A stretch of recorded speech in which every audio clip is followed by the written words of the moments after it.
انفق من قبل الفتح وقاتل. اللہ کہتے ہیں جو لوگ فتح مکہ سے پہلے ایمان لے آئے اور جو بعد میں ایمان لائے دونوں برابر نہیں ہو سکتے. اسلام جب کمزور تھا نا اس وقت جن لوگوں نے اسلام کا ساتھ دیا وہ پہل کر گئے, اور جنہوں نے بعد میں جب اسلام ترقی پہ جا رہا ہے ثواب ان کا بھی ہے. کلا وعد اللہ الحسنى, سب سے اللہ نے جنت کا وعدہ کیا ہے, لیکن درجے میں دونوں برابر نہیں ہو سکتے. اس سے پتہ چلتا ہے میرے بھائی جو بھی شریعت پہ چلنے میں پہل کرے گا اور جو بعد میں آئے گا جائیں گے دونوں جنت میں, لیکن دونوں کو ایک جیسی جنت نہیں ملے گی. ایک دفعہ حضرت ابو سفیان رضی اللہ تعالیٰ عنہ, یہ تو عرب کے سردار تھے نا, یہ بھی تھے, اور حضرت بلال رضی اللہ تعالیٰ عنہ یہ غلام تھے. سیدنا عمر بن خطاب کا دور تھا, دور خلافت, یہ دونوں آئے حضرت عمر سے ملاقات کے لیے. تو جو بھی گارڈ وارڈ ہوتا ہے یا جو پہرے دار ہوتا ہے وہ گیا حضرت عمر کو بتایا کہ بلال حبشی بھی ہیں اور ابو سفیان جو عرب کے قریشی ہاشمی سردار وہ بھی ہیں. تو حضرت عمر نے حضرت بلال کو پہلے انٹری دی آنے کی. حضرت ابو سفیان کو غصہ آیا کہ یہ کیسا دور آ گیا ہے کہ غلاموں کو سرداروں پہ ترجیح دی جا رہی ہے, ہم تو سردار ہیں.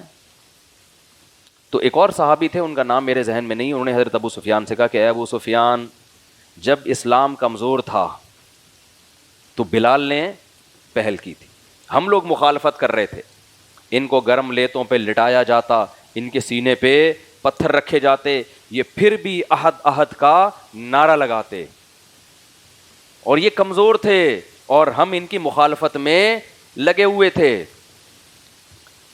پھر جب اللہ نے اسلام کو ترقی دی, مکہ فتح ہوا, فتوحات کے دروازے کھلے, پھر ہم اسلام لے کر آئے ہیں. تو کہتے ہیں ابو سفیان اب اس کی فکر چھوڑ دو کہ دنیا میں بلال کو تم پہ ترجیح دی جا رہی ہے. میں ان کے الفاظ اپنے الفاظ میں نقل کر رہا ہوں. اب یہ دیکھو آخرت میں کیا ہوگا. اس لیے اب جو ہم سے نقصان ہوا ہے نا, جو ہم دیر سے اسلام لائے ہیں, اب اس کی تلافی کرو. اور وہ تلافی کیسے ہوگی؟ اب نکل جاؤ بارڈر پہ, میدان جنگ میں, جہاد میں. اب اسلام کو آج بھی خون کی ضرورت ہے, آج بھی اسلام کو جان کی ضرورت ہے. اب ہم دیر سے ایمان لائے ہیں, اس کی تلافی کیسے ہوگی؟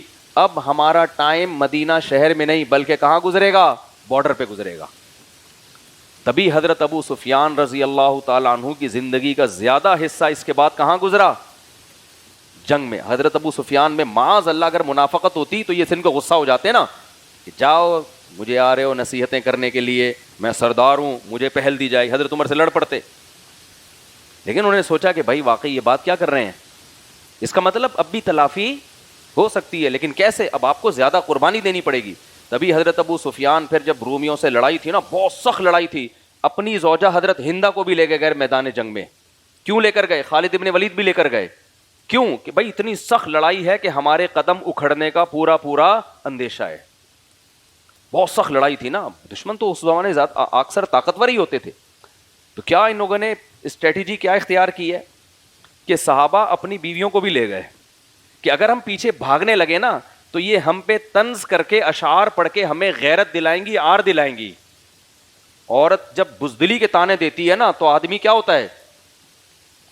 ہل جاتا ہے نا, کہ بھائی عورت کہتی ہے بھائی تجھے اللہ نے مجھ پہ فضیلتی بہادری کی وجہ سے دی ہے. ابے مجھے ایک بات بتاؤ, ایک تو آپ لوگ کو سمجھ میں پتہ نہیں کیوں نہیں آتی, آپ کی بیوی بھی چھپکلی سے ڈر رہی ہے اور آپ بھی اتنا ہی ڈر رہے ہو, تو بیوی کہے گی بھائی میری شادی کسی سہیلی سے ہو گئی ہے, شناختی کارڈ میں محمود نام لکھا ہوا ہے, اصل میں اس کا نام تھا محمودہ. یہی ہوگا نا اگر ہر چیز میں ڈر رہے ہو اسی طریقے سے. عورت کو غصہ آئے گا نا بھائی کیا بھائی, جیسے میں نے بتایا تھا نا امریکہ کا کوئی گلوکار تھا, وہ ہر وقت لڑکیاں اس پہ بڑا مرتی تھیں, بڑا ہینڈسم اسمارٹ کے شادی کریں گی. جب شادی ہو گئی نا تو اس کی بیوی نے 6 مہینے میں طلاق لے لی اس سے. تو اس سے پوچھا گیا کہ بھائی اتنا ہینڈسم اسمارٹ آدمی, لڑکیاں اس پہ مرتی ہیں, تم اتنی خوش قسمت کہ تم نے اس کو شوہر بنایا, اس نے تمہیں سلیکٹ کیا. اس نے کہا مجھے جتنے گھنٹے وہ کیا ہوتا ہے ڈریسنگ ٹیبل پہ تیار ہونے میں لگتے ہیں نا, اس کمبخت کو بھی اتنے ہی گھنٹے لگتے ہیں. یہ بھی وہیں لگا رہتا ہے لپسٹک پاؤڈر میں اور یوں لگے. عورتوں پہ تو یہ باتیں سوٹ کرتی ہیں, آدمی پہ تھوڑی سوٹ کرتی ہیں. بھائی لگا تھوڑا سا جھاڑو پھیر, ڈیٹول سے نہا لے اس دن جس دن کسی تقریب میں جانا ہے, تھوڑا سا ریگمال مل لے, بس ختم ہو گیا. وہ بھی وہیں بیٹھا ہوگا اپنی نوک پلکتے, ارے مجھے یہ زنانہ پن, زنانہ سمجھتے ہو, نسوانیت کی بو آتی ہے اس آدمی میں. عورت کو آدمی ہی اچھا لگتا ہے, سمجھتے ہو پجامہ استغفر اللہ یعنی آدمی ہی اچھا لگتا ہے, ٹھیک ہے نا. وہ میں نے کسی سے کہا نا, میں کراچی کی سندھ حکومت جو ہے, جو کراچی کے حالات کا بیڑا غرق کیا, اس کو کوئی گالیاں لکھ کے دو مجھے دو, میں 27ویں رات میں کیا کروں گا, دعاؤں کے بجائے بد دعائیں کروں گا, تو وہ کچھ لکھ کے دو. کہہ رہے میرے ذہن میں نہیں. میں نے کہا جو اپنے سسرال کو کبھی دی ہوں آپ نے, تو پھر میں نے کہا سوری یار بہت معذرت. بعض دفعہ منہ میں الفاظ رٹکا ہوا ہوتا ہے, وہ خود ہی نکل جاتا ہے, پکڑ کے واپس لانا پڑتا ہے. میں نے کہا کوئی سسرال, کیونکہ جب آدمی کا سسرال سے پھڈا ہوتا ہے نا, اس وقت جو اخلاص سے وہ گالیاں دیتا ہے, اور جو اس کو وارد ہوتی ہیں گالیاں شیطان کی طرف سے, وہ موقع وہ لکھ کے لکھنی نہیں چاہیے, وہ بار بار ذہن میں نہیں آتی, وہ لکھ کے رکھ لینی چاہیے, وہ بھول جاتا ہے آدمی. تو مجھے تو پڑی تھی جب میں نے دوسری کی تھی نا, تو کچھ یاد ہو گئی مجھے اتنی پڑی تھی. خیر, تو کیا کہہ رہا تھا یار میں, بات بار بار ہماری چینج ہوتی رہتی ہے. ہاں, حضرت ابو سفیان نے پھر ساری زندگی کہاں گزاری, میدان جنگ. تو حضرت ہندہ کو بھی لے گئے. عرب کی عورتیں بڑی بہادر ہوتی تھیں, تو یہی ہوا, قدم اکھڑ گئے, پیچھے آنے لگے, تو حضرت ہندہ نے اشعار کہنا شروع کیے. وہ اشعار اب تک کتابوں میں موجود ہیں. ان کا خلاصہ یہی ہے کہ اے ابو سفیان, گھر میں تو مرد بنتے ہو, ہم مرد ہیں, عورتوں پہ اپنا رعب جماتے ہو, آج تمہیں کیا ہو گیا. تو حملہ بہت سخت تھا, حضرت ابو سفیان بزدل نہیں تھے, حملہ بہت سخت تھا. تو اور بھی اس طرح انہوں نے جب تانے دیے ہیں, تو یہ لوگ دوبارہ پلٹے اور رومیوں کو شکست دے دی انہوں نے. وہ بھاگ گئے, وہ کیونکہ انہوں نے کہا یار اس زندگی سے کیا ہے, شہادت بہتر ہے, کس منہ سے گھر جائیں گے. پہلے عورتیں بھی ایسی ہوتی تھی. میں جلال الدین حقانی کا واقعہ سنایا تھا نا میں نے ایک دفعہ. جلال الدین حقانی نے روس کے دور کے بڑے مجاہد تھے, خوست کے بہت بڑے مجاہد تھے یہ روس کے دور میں. تو ان کی ویڈیو سعودی عرب گئیں. ان کے بیٹے ابھی یہ جو حقانی کے پورے ماشاءاللہ ان کے بیٹے جوان, بڑے لمبے لمبے بیٹے ہیں. ان کے کچھ بیٹے عربی بھی ہیں, یعنی آدھے عربی ہیں وہ, ٹھیک ہے نا. وہ ہوا کیا تھا, جب ان کی ویڈیو سعودی عرب میں گئی ہیں, تو رائل فیملی کی ایک شہزادی نا کہ رشین کے آرمی کے خلاف, یہ بندہ ایک تو اتنے بڑے بال ان کے, اور پٹے والے یہاں تک بال, بڑا مردانہ چہرہ ان کا. اس نے دیکھا نا کہ یار یہ ایسے روسی فوجیوں کے خلاف بہادری سے لڑ رہا ہے. رائل فیملی کی ایک لڑکی تھی, اس نے کہا میں شادی کروں گی تو کس سے کروں گی, بولو, اس سے. ایسا مجاہد چاہیے مجھے. اب ظاہر ہے ناز و نعیم میں پلنے والی ہمارے یہاں کوئی ہوتی, ابا نے رکھ کے لگانا تھا چماٹ, ٹھیک ہے نا. غریب کا بیچارے کا دنیا میں کوئی پوچھنے والا. اس لیے میں کہتا ہوں اپنے اختیار سے غریب مت بنو, کوشش کرو پیسہ کمانے کی. اللہ ہی کی طرف سے ہے تو پھر ایک آزمائش. تو اسلام میں اس غربت کے فضائل ہیں جو اللہ کی طرف سے ہو, اس غربت کے فضائل نہیں ہیں جو آپ کی حماقتوں سے ہو, کسی کام کا نہیں رہتا. تو اس کے ابا نے پیغام بھیج دیا, ان کی شادی ہو گئی. وہ شہزادی سعودی عرب سے آئی ہے اور افغانستان کے پہاڑوں میں رہی ہے, اور بڑا کامیاب رشتہ رہا یہ. آج ان کی اولادیں ہیں, پوتے ہیں ماشاءاللہ. وہیں ابھی معلوم نہیں وہ جلال الدین حقانی تو دنیا سے چلے گئے, ان کی اہلیہ زندہ ہیں یا نہیں ہے, اللہ ان کی عمر میں برکت دے اگر زندہ ہیں. وہ جو عرب سے آئی تھی سعودی عرب سے, اور اگر انتقال ہو گیا تو اللہ مغفرت کرے. بڑی کامیاب زندگی گزری ان کی. دیکھو پہاڑوں میں کہاں جا کے, ورنہ کوئی یار سعودی عرب کے کوئی محلات میں رہنے والی وہ پہاڑوں میں کہاں برداشت کر سکتی ہے, لیکن وہ رہی ان کی زندگی. تو اللہ نے کیا, وہ کیا تھا, حضرت ہندہ نے جب اشعار پڑھے ہیں نا, اور باقیوں نے بھی, تو وہ سب کیا ہوئے ہیں, پلٹے. وہ اشعار آج تک عربی ادب کی کتابوں میں لکھے ہوئے ہیں. تو یہ میں کیوں اتنا لمبا واقعہ سنا رہا ہوں بھائی, آج اگر دیر سے توبہ کی ہے نا تو اس کی تلافی بولو ہو سکتی ہے. جو کمی کوتاہیاں ہوئی ہیں ان کو پورا کرنے کی کوشش کرو. ہمارے حضرت کے دور میں, ہمارے حضرت جب زندہ تھے تو ایک آفیسر تھے, 60 سال کی عمر میں انہوں نے توبہ کی. اللہ نے توبہ کی توفیق دے دی, لیکن ان کو بڑا احساس تھا کہ میری 60 سال کی زندگی غلط گزری ہے. لیکن ہم نے دیکھا کہ انہوں نے اس کی تلافی کی. انہوں نے اس میں کیا کیا, اس عمر میں بنوری ٹاؤن سے عالم بنے. وہ حالانکہ جاب بھی کر رہے تھے, آفیسر تھے, بنوری ٹاؤن سے پراپر عالم بنے, قرآن حفظ کیا. میں جب بھی مدرسے میں جاتا نا, ایسے کھمبے کی طرح نہیں, وہ نماز میں خشوع و خضوع میں ہمیں نظر آتے ہیں. 60 40 50 سال کی قضائے عمری پوری کر لی انہوں نے, ہر وقت نماز میں, تلاوت میں, اور جو بھی دین کی خدمت ہے وقف کر دی اپنے آپ. ہم ان پہ رش کرتے تھے بھائی, ہم ان سے بہت, حالانکہ ہم تو 17-18 سال عمر تھی ہماری اس وقت. تو بعض لوگ اللہ ایسی توبہ کی توفیق دیتے ہیں کہ وہ ایسا یو ٹرن لیتے ہیں کہ وہ پچھلے جو ان کو زخم پہنچے ہیں نا, وہ سارے زخم مندبل. انہی لوگوں کے بارے میں قرآن میں اللہ نے کہا ہے, اولئک الذین یبدل اللہ سیئاتہم حسنات. بہت سے لوگ جب توبہ کرتے ہیں ایسی خاندانی توبہ کہ اللہ ان کی برائیوں کو نیکیوں سے تبدیل کر دیتا ہے. اس کی ایک تفسیر یہ ہے کہ اتنی نیکیوں کی توفیق دیتے ہیں کیونکہ وہ نیکیاں کی انہوں نے اس لیے کہ انہوں نے برائیاں بہت کی ہوئی ہوتی ہیں, اگر وہ نہ کی ہوئی ہوتی تو وہ کرتے ہی نہیں اتنی نیکیاں. لیکن ایسے لوگ مارکیٹ میں کیا ہوتے ہیں, شارٹ. تو آپ یہ انتظار نہ کریں کہ ہم بھی 60 سال میں توبہ کر لیں گے, بہت مشکل ہوتا ہے توبہ کی بعد میں توفیق ملنا. تو لگے ہاتھوں بھائی, جب موقع ملے, یہ اتنی مقدس رات ہے, آپ اس رات میں کیا کر لو, توبہ کر لو برائیوں سے. اب ہم جلدی جلدی بس میں ترجمہ کرتا ہوں چند آیتوں کا. تو اس آیت کا خلاصہ کیا نکلا کہ جو پہل کرے گا وہ سبقت لے جائے گا, جو بعد میں آئے گا وہ اس کے برابر نہیں پہنچ سکتا. آگے اللہ تعالیٰ فرماتے ہیں أَلَمْ يَأْنِ لِلَّذِينَ آمَنُوا أَن تَخْشَعَ قُلُوبُهُمْ لِذِكْرِ اللَّهِ. یہ بھی بہت اہم آیت ہے. اللہ کہتے ہیں کہ کیا ایمان والوں کے لیے ابھی تک وقت نہیں آیا کہ ان کے دل اللہ کے حکم سے ڈر جائیں اور وہ مکمل اسلام کو فالو کرنے لگیں. یعنی یہ ٹائم کب آئے گا تمہارے لیے؟ کتنی زندگیاں گزر گئیں, کتنے رمضان ہماری زندگیوں میں آئے, کتنی نصیحتیں ہم نے سنی. اللہ کہتے ہیں کب کرو گے توبہ؟ یہ میں نے آیت اس لیے پڑھی ہے کہ اس پر ایک بڑا واقعہ ہے. فضیل ابن عیاض رحمہ اللہ تعالیٰ, حضرت فضیل ابن عیاض جو تھے نا, عبداللہ ابن مبارک کے دور کے تھے. ان کو عابد الحرمین کہا جاتا ہے. حرمین بہت عبادت کرتے تھے, بڑے اللہ والے بزرگ تھے یہ. ان کا ماضی پتہ ہے کیا تھا؟ ڈاکو. ڈاکو تھے, عیاش تھے, اور جو پروگرام ہوتے ہیں نا لڑکیاں نچوانے وچوانے کے لیے بیٹھے ہوتے لوگ, پیسے ویسے پھینک رہے ہوتے اور میوزیکل شو چل رہے, وہ یہ بہت پرانا کلچر ہے. تو اس زمانے میں باندیاں نچواتے تھے لوگ. تو یہ عیاش قسم کے آدمی تھے. تو ظاہر ہے ابھی مجھے پورا واقعہ ایز اٹ از یاد نہیں ہے, بہت پہلے پڑھا تھا, تو ہو سکتا ہے واقعے کی ڈیٹیل بتانے میں تھوڑی سی مجھ سے مسٹیک ہو جائے. تو ان کو روکتے ہوں گے ان کے رشتہ دار, ان کے والدین. ایک دفعہ یہ کہیں چھپ کے نا دیوار پھلانگ کے جا رہے تھے کہیں کوئی برائی کے ارادے سے. تو کہتے ہیں کہ دو روایتیں اس میں ملتی ہیں کہ دیوار سے آواز آئی یا اس نے ان کے پاس جو موسیقی کا آلہ تھا نا اس کو بجانے کی کوشش کی. تو بجا رہے ہیں تو بجائے موسیقی کے یہ آیت قرآن کی اناؤنس ہونا شروع ہو گئی. یہ اللہ تعالیٰ بعض دفعہ کسی پر رحم کر کے, کوئی بلڈ میں کوئی اچھے لوگوں کا خون ہوتا ہے یا کوئی زندگی میں کبھی نیکی کی ہوتی ہے انہوں نے, بعض برے لوگوں نے بھی کبھی کبھار زندگی میں کوئی ایسی نیکی کر لی ہوتی ہے. جیسے حدیث میں آتا ہے کہ ایک صحابی نبی کے پاس آئے, ایمان پہلے کافر تھے, ایمان قبول کیا, مسلمان ہوئے, اور پھر بتایا کہ یا رسول اللہ میں نے حالت کفر میں 100 لڑکیوں کو زندہ دفن ہونے سے بچایا ہے عرب میں. یعنی جب مجھے پتہ چلتا تھا نا کسی کے یہاں بیٹی پیدا ہوئی ہے اور قبرستان میں زندہ مٹی کے نیچے دفنا رہا ہے, تو میں کیا کرتا تھا, میں جاتا تھا اور اس کے باپ کو پیسے دے کے وہ لڑکی خرید لیتا تھا.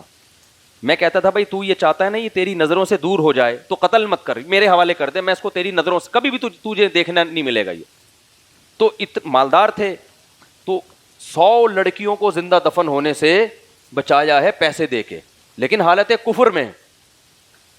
تو عرض کیا کہ یا رسول اللہ کیا اللہ میری اس نیکی پر مجھے اجر دے گا, کیونکہ کفر میں کسی نیکی پہ اجر نہیں ملتا. تو آپ نے کیا فرمایا, اسی کی وجہ سے اللہ نے تمہیں ایمان کی توفیق دی ہے. تو بعض کافر کوئی نیک عمل کر لیتا ہے, بعض برا آدمی کوئی نیک عمل ایسا کر لیتا ہے کہ اللہ تو قدردان ہے نا, تو اللہ اس کے ساتھ کوئی ایسا معاملہ اس نیکی کی وجہ سے کر لیتے ہیں کہ اس کو توبہ کی توفیق مل جاتی ہے. تو ان کے ساتھ بھی ایسا ہی ہوا. تو یہ بھی بجا رہے ہیں, آواز نہیں آ رہی, تو ایک دم اچانک آواز آئی ہے یہ آیت, الم یعنی للذین آمنوا, اے ایمان والو کیا تمہارے لیے ابھی تک وقت نہیں آیا, ان تخشع قلوبہم لذکر اللہ وما نزل من الحق, کہ اللہ نے جو اپنی کتاب نازل کی ہے جس میں حق باتیں کی ہیں ان کے سامنے تمہارے دل جھک جائیں. یعنی اللہ سوال کر رہے ہیں کہ یہ ٹائم کب آئے گا, کیا ساری زندگی اسی رنگ رلیوں میں شراب کباب میں گزار دو گے؟ پھر اللہ نے آگے کیا فرمایا, ولا یکونوا کالذین اوتوا الکتاب من قبل, اوتوا الکتاب کو بھی, یہود و نصارہ کو بھی تورات اور انجیل ملی تھی, انہوں نے تورات اور انجیل کو فوکس نہیں کیا, کس میں لگ گئے, نائٹ کلبوں میں, شراب کباب میں. پھر ان کے دل کیا ہو گئے, سخت, اتنے سخت ہو گئے, اب ان پہ تورات پڑھ کے سنائی جائے ان پہ کوئی اثر نہیں ہوتا, وہ ایک ہسٹری کی کتاب سمجھتے ہیں اس کو. تو اللہ نے بتایا اس آیت میں کہ دیکھو ایک وقت تک نصیحت کا تم پہ اثر ہوگا, اگر گناہوں کے دلدل میں پھنستے چلے گئے نا, دل اتنا سخت ہو جائے گا کہ پھر نصیحت کی بات اثر کرنا تم پہ ختم, اور جب ختم تو پھر توبہ کا آپشن ختم. تو کیونکہ ان کے دل میں کچھ نرمی تھی نا, تو یہ نصیحت ہو گئی کہ بھائی اتنا گناہوں میں آگے نہ جاؤ کہ آج اللہ نصیحت کر رہا ہے, کل وہ نصیحت تم پہ اثر نہیں ہوگی. جب انہوں نے دیکھا نا یہ آواز آئی ہے غیب سے, یہ آیت, کیونکہ عربی تو جانتے تھے, فوراً انہوں نے کہا, قرآن کے الفاظ دیکھو, الم یعنی للذین آمنوا, اے ایمان والو ابھی تک ٹائم نہیں آیا. انہوں نے فوراً اپنا وہ باجا پھینکا اور کہا قد آن یا ربی, اے میرے رب آ گیا ہے وقت. کیا ہو گیا ہے؟ آ گیا. بس یہ لاسٹ تھا, آخری تھا. وہیں سے یو ٹرن لیا انہوں نے, وہیں سے کیا کیا, واپس پلٹے ہیں اور یہ چیختے ہوئے جا رہے ہیں قد آن یا ربی. قد, ان کو اندازہ ہو گیا کہ یہ جو غیبی آواز ہے یہ کوئی اتفاق نہیں ہے, یہ کوئی میرے دماغ کا فالٹ نہیں ہے, یہ کس کی طرف سے مجھے تنبیہ ہوئی ہے, اللہ کی, اور یہ بار بار نہیں ہوگی, ایک دفعہ ہوئی ہے. اور اس میں کتنی سخت تنبیہ ہے کہ اگر ابھی اس تنبیہ سے تو نے رجوع نہیں کیا تو بعد میں تنبیہ ہوگی بھی تو تجھ پہ اثر نہیں ہوگا. فوراً پلٹیں, قد آن یا ربی, اے میرے رب آ گیا وقت. اور پھر وہی کیا جو میں نے ابھی بتایا, زندگی جوانی گناہوں میں, انہوں نے کہا میں اس کی تلافی کروں گا. تلافی کیسے ہوتی ہے بھائی, جتنے گناہ کیے ہیں عبادت اتنی ہی کثرت سے. تو حرم میں بیٹھ کے اللہ اللہ کرتے تھے, صدقات و خیرات کرتے تھے, اتنے عبادت گزار کہ ان کا لقب اب فضیل ابن عیاض کے نام سے نہیں, عابد الحرمین کے نام سے ان کا لقب مشہور ہو گیا. تو بھائی ہم سب کی, یہ میں جو باتیں کر رہا ہوں اپنے لیے بھی کر رہا ہوں, ہر بار اللہ موقع نہیں دے گا. اگر چلتے چلے گئے نا آگے دلدل میں, میں تبھی کہتا ہوں یار اس زمانے کا سب سے بڑا فتنہ بے حیائی ہے. خدا کی قسم مجھے 4 شادیوں پہ بیان کا شوق نہیں ہے, لوگ سمجھتے ہیں پاگل ہو گیا ہے. میں آپ کو زنا سے روکنے کے لیے حلال کی بات کرتا ہوں, کیونکہ نہیں رکے گا اگر نکاح کی طرف نہیں آؤ گے. یہ بھوک کی طرح ہے, بھوک کی طرح. آپ بھوکے کو روٹی نہ دو اور اسے بولو کہ روٹی چوری کر کے نہیں کھانی ہے, چند دن صبر کرے گا, اس کے بعد چوری کی طرف جائے گا, کیونکہ بھوک ختم نہیں ہوتی. اس کا حل یہ کہ جہاں چوری سے اس کو روکو گے وہاں حلال کا انتظام بھی تو کر کے دو گے نا اس کو, کہ بھئی یہ حلال طریقے سے کھا لے, اور پھر وہ بچ جائے گا بھوک سے. تو مرد اور عورت میں اللہ نے اٹریکشن جو رکھی ہے ایک دوسرے کی طرف, یہ نیچرل ہے, یہ نیچرل ہے. تو نیچر سے کون لڑ سکتا ہے؟ آپ کو بھوک لگتی ہے, نیچرل ہے یا نہیں ہے, یا آپ کے برے ہونے کی علامت ہے بھوک لگنا؟ بولو نا کیا ہو گیا بھائی, آپ کو بھوک لگ رہی ہے تو کیا برے آدمی ہو؟ ہمیں تو بھوک لگ رہی ہوتی ہے تو بیان چھوڑ دیتا ہوں, بھائی میرے سے نہیں ہو رہا, بھوک لگ رہی ہے, کھانا کھلاؤ پہلے. یہ تو نیچرل ہے. ہمارے نبی کو بھی بھوک لگتی تھی. ایک دفعہ رات کو آپ تشریف لائے, اتنی سخت بھوک کی حالت کہ کہیں بیٹھے ہوئے تھے, وہ جگہ چھوڑ کر آ گئے. آپ پوچھا تو پھر کسی نے بتایا کہ ایک بکری کا دودھ رکھا ہوا ہے, وہ آپ نے پیا اور سیر ہوئے. یہ تو نیچرل ہے. تو ایسا ہی بھائی مرد کی عورت کی طرف اٹریکشن اور لڑکی کی لڑکے کی طرف اٹریکشن, یہ کیا ہے؟ یہ برا ہونے کی علامت نہیں ہے, یہ کیا ہے؟ نیچرل ہے. تو اسلام چونکہ دین فطرت ہے, اسلام یہ نہیں کہتا اس خواہش کو کچل کے ختم کر دو. اسلام کہتا ہے یہ میں نے رکھی اس لیے کہ ملیں دونوں آپس میں, لیکن ایک گدھے گھوڑوں والا طریقہ ہے کہ گدھا گدھی کے ساتھ فزیکل ریلیشن کرتا ہے, میرج کا کوئی, نکاح کا کوئی انتظام نہیں کرتا. کتا اپنی فیمیل کے ساتھ ریلیشن تو قائم کرتا ہے, کوئی میرج کا ریلیشن ان کے درمیان نہیں ہوتا. یہ گدھے گھوڑوں کا طریقہ ہے, اور ایک انسانوں کا, پیغمبروں کا طریقہ, محمد صلی اللہ علیہ وسلم کا, آدم علیہ السلام کا, موسیٰ علیہ السلام کا, شعیب علیہ السلام کا, نوح علیہ السلام کا, لوط علیہ السلام کا. وہ طریقہ کیا ہے بھائی؟ نکاح کرو تم, تو چھوڑ دو سوسائٹی کی ایسی کی تیسی. تو اس لیے نکاح کو پروموٹ کرو, جلد نکاح کو پروموٹ کرو, زیادہ شادیوں کو پروموٹ کرو. اس سے کیا ہوگا؟ اللہ کو زنا سے بہت نفرت ہے میرے بھائی. اسلام میں کفر کی سزا رجم نہیں ہے. کوئی کافر ہو جائے نا تو یہ نہیں ہے کہ زمین میں گاڑ کے پتھروں سے مار دو, بلکہ اس کو تو مہلت دی جاتی ہے کہ بھئی تیرے کیا شکوک و شبہات ہیں, بتا کیوں اشکال کیا ہے تجھے. اگر کوئی شادی شدہ مرد یا عورت زنا کر لینا تو پھر مہلت بولو نہیں ہے. یہ نہیں ہے کہ 3 دن مہلت دی جائے گی توبہ کر لے, نہ, گواہوں سے ثابت ہو جائے, زمین میں گاڑ کے پتھروں سے مار کے ہلاک کرو اس کو. اتنا بڑا جرم ہے یہ. اور کنوارا کرے تو چوک پہ کھڑا کر کے 100 کوڑے مارو. یہ سورہ نور کی آیتیں ہیں. اللہ کو زنا سے تھوڑی نفرت نہیں ہے, بولو بہت زیادہ نفرت ہے. یوسف علیہ السلام مصر کے جیل میں تھے, مصر کے محل میں تھے, ملازم تھے, بادشاہ کی بیوی ڈورے ڈال رہی ہے, دروازے بند کر کے زنا کی دعوت دے رہی ہے. تو بتاؤ ایسی شدید مجبوری میں کوئی اور ہوتا تو شاید اپنے لیے کوئی گنجائش نکال لیتا, لیکن اللہ کی نظر میں کوئی گنجائش نہیں ہے. تبھی یوسف علیہ السلام اس کنڈیشن میں, جبکہ قرآن کہہ رہے ہیں دل ان کا بھی مائل تھا, کیونکہ نوجوان تھے وہ, شہوت ان میں بھی تھی, دل مائل تھا, اس کے باوجود دروازوں کی طرف بھاگے ہیں کہ کسی طرح میں اپنے آپ کو بچاؤں. اور پھر اس زلیخا نے دھمکی دی کہ اگر تو نے میری خواہش پوری نہیں کی میں جیل میں ڈال دوں گی, کوئی دیکھنے والا نہیں ہے, کوئی بدنامی کا خطرہ نہیں ہے, اور رشتے کا حصول بھی ممکن ہے ایک اجنبی ملک میں. تو کیا کہہ رہے ہیں, رب السجن احب الی مما یدعوننی الی, اے اللہ مجھے جیل زیادہ محبوب ہے اس گناہ سے جس کی طرف یہ مجھے دعوت دے رہی ہے. اس سے پتہ چلتا بھائی زنا کسی بھی قیمت پہ آپ کے لیے حلال نہیں ہے, اور زنا میں اور متع میں اہل سنت والجماعت کے نزدیک کوئی فرق نہیں ہے. کیونکہ اب اس طرح کی بھی کوئی نیوز آ رہی ہیں ایکچولی زنا سے بچنے کے لیے اگر ہم متع کر لیں تو کیا جا رہا ہے بھائی, متع اور زنا کیا ہے, زنا پہ دو بندوں کو گواہ بنا دو تو متع بن جاتا ہے, کوئی فرق نہیں ہے. سمجھتے ہو کہ نہیں سمجھتے ہو؟ تو آپ کے پاس برائی سے بچنے کے لیے صرف ایک آپشن ہے, وہ کیا ہے, نکاح, اور اس میں جو پسند آ رہی ہے پیغام بھیجو, شادی کرو, ایسی کی لکھ کے لگا دو یہاں پہ ایسی کی تیسی. کیونکہ یہ تمیز سے ہونے والا کام ہے نہیں, میں اس لیے تھوڑی آپ کو اتنے موٹیویٹ کروں, مجھے پتا ہے ہم بھی اسی سوسائٹی میں, یہ تمیز سے نہیں ہوتا. ایسا نہیں ہوتا کہ آپ کی پھپھو بھی کہیں گی جیسی شادی کا سنا ویل ڈن, ابا بھی کہے گا ویل ڈن, اماں بھی کہے گی, فوراً کان کھڑے ہو جائیں گے, کیا ہو گیا, پاگل ہو گیا کیا, پاگل ہو گیا کیا. تو آپ بولو ہم ہیں ہی پاگل. تو اس لیے میرے بھائی اپنے آپ کو برائی سے بچاؤ, اس سے لڑکیوں کو بھی فائدہ ہوگا, ان کو بھی, وہ بھی برائی سے بچیں گی. یونیورسٹیوں میں دیکھو نا, یونیورسٹیاں کم ہیں اور بے حیائی کے اڈے زیادہ بنے ہوئے ہیں, بے حیائی کے اڈے زیادہ بنی ہوئی یونیورسٹی ہیں, اسکول کالج سب گدے گھوڑے والا سیٹ اپ ہے. انسان مارکیٹ سے کیا ہو رہے ہیں, شارٹ, گدے گھوڑے بن رہے ہیں. 4 بیویاں رکھو, سر اٹھا کے جیو, ایسی گھر میں نہیں بے شک سر اٹھا سکتے, باہر تو اٹھاؤ گے نا, کیا خیال ہے, ایسی کی تیسی یار. تو اور یہ عزت آنے جانے والی چیز ہے, تھوڑے دن بیزتی ہوگی پھر عزت, پھر آپ کی اپنی اتنی اولادیں ہوں گی, کیا کرنا ہے دوسروں سے. اور ویسے بھی یار ہدایہ فقہ کی بڑی مشہور کتاب ہے, اس میں غلام کو نا اسلام میں 2 شادیوں کی اجازت ہے, غلام کو 4 کی اجازت نہیں ہے, کیونکہ غلام ہوتا ہے وہ. تو اس کی حکمت علماء نے لکھی ہے, لِأَنَّ التَّزَوُّجَ بِأَرْبَعِ حَرَائِرْ مِنْ كَرَامَاتِ بَنِي آدم, کہ غلام جو ہے نا, چونکہ وہ غلام ہوتا ہے تو, اور انسان غلام بن نہیں سکتے, تو وہ تو جنگ میں قیدی ہو کے غلام بنا ہے وہ, تو اس میں گویا کہ وہ انسان والا عنصر اس میں پورے طور پر نہیں ہے, جنگی قیدی ہے نا وہ, غلام بن گیا وہ, تو اس لیے اس کو صرف 2 کی اجازت ہے, سمجھ رہے ہو. لیکن جو آزاد آدمی, وہ پورا چونکہ ہر طرح سے انسانوں والے حکام اس پہ جاری ہو رہے ہیں.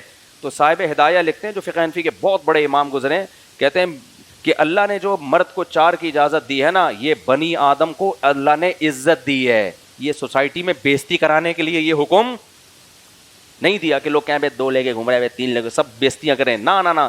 اللہ کا مقصد کیا تھا, انسان کو عزت دینا. سمجھ رہے ہو کہ نہیں سمجھ رہے؟ تو آج دیکھو ہمارا مرغا 4 لے کے گھوم رہے ہیں, وہ عزت دار ہے. اب خواتین بیٹھی ہوئی ہیں, غصہ ہو جاتی ہیں, میں بار بار کہتا ہوں میں خواتین ہی کے لیے یہ بات کر رہا ہوں. آپ کی تو شادی ہو گئی, بہت سی بیوہ طلاق یافتہ کنواریاں گھروں میں سڑ رہی ہیں, وہ بھی تو عورت ہی ہیں نا بھائی.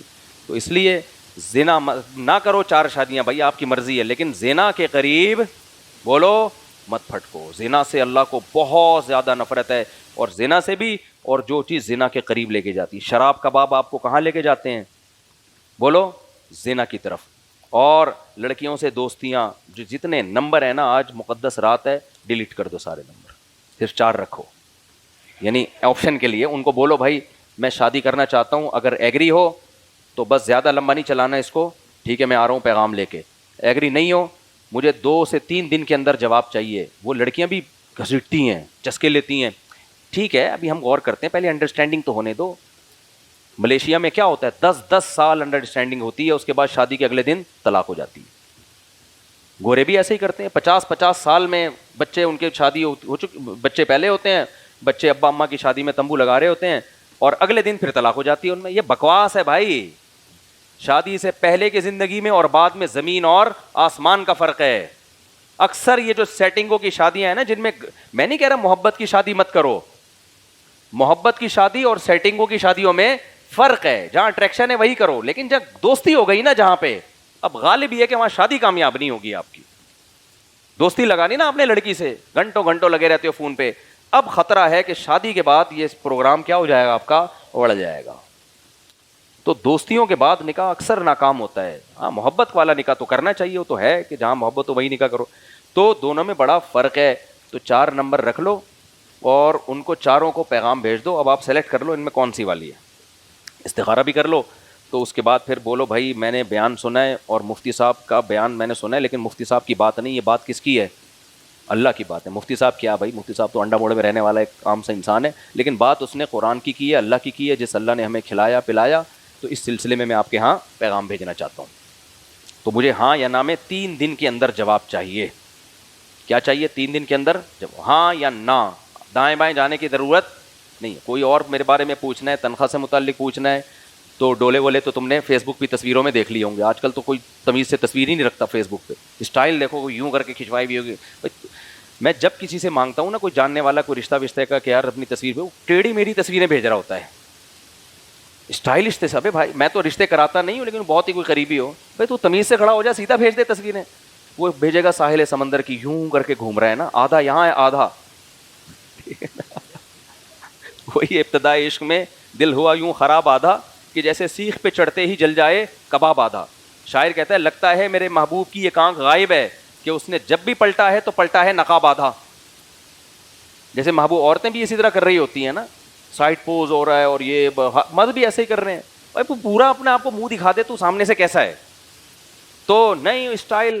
تو آپ نے کیا کرنا ہے, ان چاروں کو جو کنوارے ہیں, وہ چاروں کو کیا کریں, بول دیں بھائی یہ 4 سلیکٹڈ ہیں, باقی تو بغیر بتائے بلاک کر دیں. تھوڑی جو آپ کو لگے کہ نہیں یہ نہیں شادی ہو سکتی, بلاک مارو یار اس کو.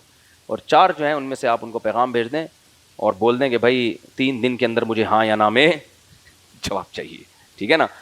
تو آئیں, ایران توران کرنے کی ضرورت نہیں ہے. جو میرے بارے میں تمہیں معلومات چاہیے میں دینے کے لیے تیار ہوں, معلومات دے دیں اس کو, ہاں ہو جائے, چلو بھائی اب نکاح ہوگا. ڈائریکٹ کیا ہوگا, منگنی نہیں ہے, ڈائریکٹ کیا ہوگا, نکاح ہوگا. چلو جی کورٹ میں چلتے ہیں یا مسجد میں مولوی صاحب کے پاس چلتے ہیں, جہاں بھی آپ کی مرضی ہو بھائی, جا کے نکاح کرو اور رخصتی کر کے مارکیٹ سے اس کو شارٹ کرو. ٹھیک ہے نا, ایسی کی تیسی. فلموں میں دیکھا ہوگا نا, گھوڑے پہ لے کے بھگا دیا, تو یہ اوریجنل میں بھی کرو یہ کام. لیکن فلموں میں تو پتہ نہیں کہاں بھگا کے لے جاتا, تم گھر میں لے کر آؤ اس کو. ابا گھر میں نہیں گھسنے دے رہے تو کرائے پہ ایک دوسرا گھر لے لو. ابا کے بھی بڑے مسائل ہیں یار, آج کل بہت زیادہ مسائل ہیں ابا کے, کرنے ہی نہیں دیتے. تو آپ نے کہیں اور کرائے پہ گھر لے لو. ایک آدھ بچہ پیدا ہوگا, ابا کو لا کے دکھاؤ ابا آپ کا پوتا ہے, تو ابا کو پوتے سے ویسے ہی بڑی محبت ہوتی ہے, پیار آئے گا. ابا کہے گا لے آپ بہو کو بھی لے آئے یار, تو پھر ایک اور کر لو. بولو ابا جب کیا کہتے, تو ایسے 4 پوتے ہو جائیں تو کیا جا رہے اب. تو خلاصہ یہ میرے بھائی, زنا سے کیا کرو, توبہ. آج بھی بڑی رات ہے, رات کو اللہ سے اگر کسی سے خدا نخواستہ زنا ہو گیا, گڑ گڑا کے اللہ سے دعا مانگ, اللہ سے مانگے اللہ اس عذاب سے مجھے ہمیشہ کے لیے بچا لے, شراب سے بچا لے. شراب نہیں چھوٹتی, لیکن چھوڑنے والے چھوڑ دیتے ہیں. میں اپنے ایک دوست کا واقعہ سناتا ہوں نا, انڈین, وہ نشے کے عادی تھے. وہ کہتے ہیں میں نشہ صرف پیتا نہیں تھا, کرتا نہیں تھا, بیچتا بھی تھا. بہت خطرناک نشے کیے. کہہ رہے جب توبہ کا تبلیغ میں سہروزہ لگا تھا, تبلیغ نے بھی بڑے بڑے لوگوں کو انسان کا بچہ بنایا یار. کہہ رہے ہیں سہروزہ لگا, میں نے کہا کہ باپ بس اب ختم. کیسے ختم کریں بھائی, تڑپتا ہے جسم.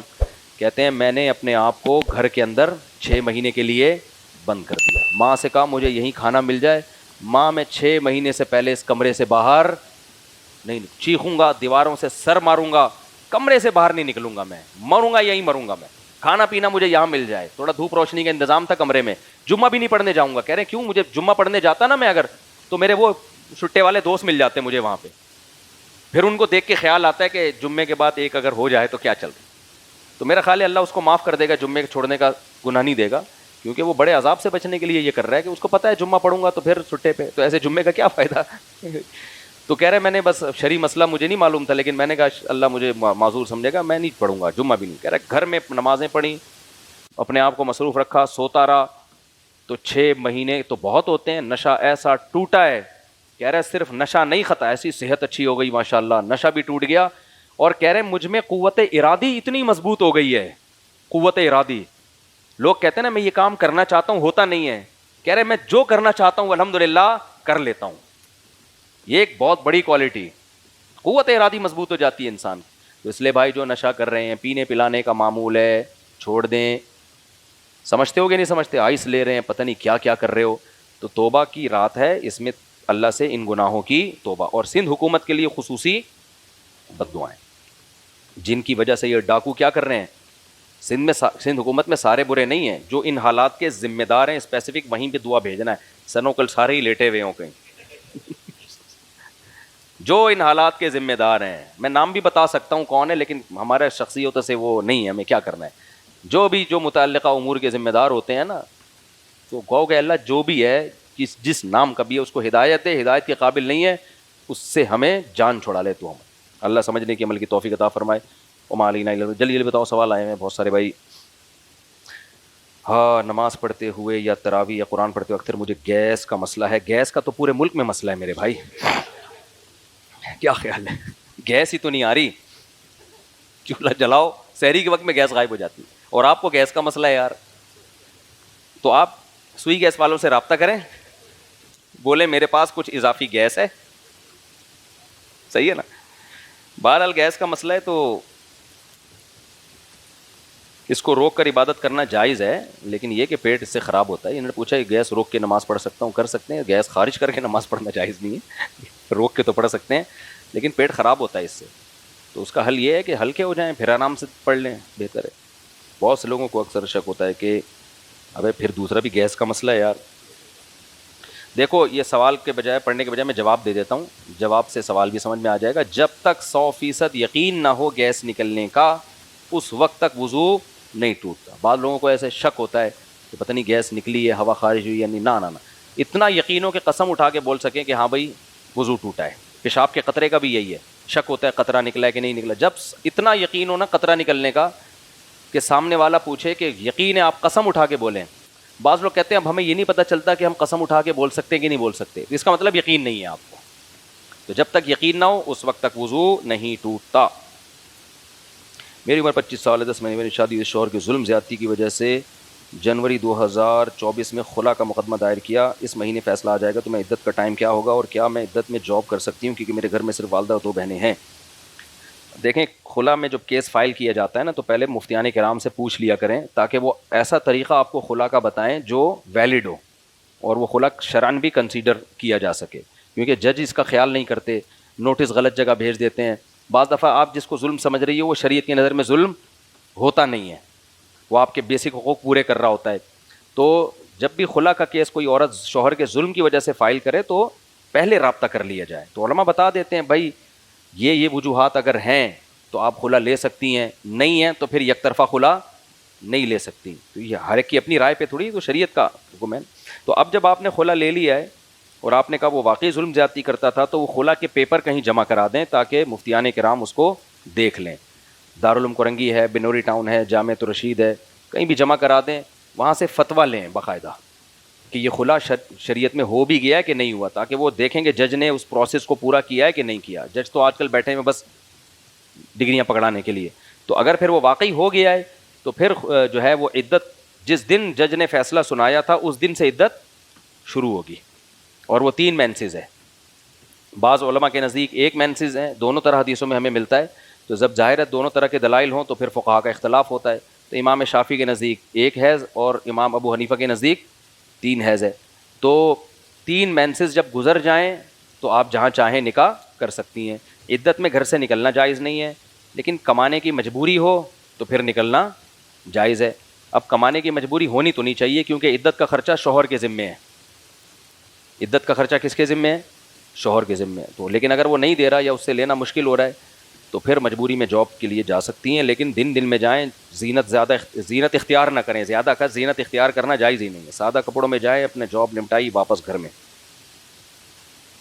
اچھا بھائی، مفتی صاحب اگر یہ سوچ کر ذریعہ معاش کے لیے آگے نہ بڑھیں کہ اللہ نے جو مقدر میں لکھا ہے وہ مل کر رہے گا، اللہ نے جو پراٹھے آپ کے مقدر میں لکھے ہیں حلق میں جا کے رہیں گے، تو پھر صبح ناشتہ بھی نہ کرو. آپ کیا خیال ہے؟ بیگم انڈا بنا کے سامنے رکھا ہوا ہے، اس نے پراٹھا رکھا ہوا ہے، چائے پی لیں، ناشتہ کر لیں. بیگم جو پراٹھا میرے مقدر میں ہے، جو انڈا، وہ بالآخر کہاں جائے گا؟ میرے پیٹ میں جائے گا، اس لیے میں جا رہا ہوں. بات بالکل صحیح ہے.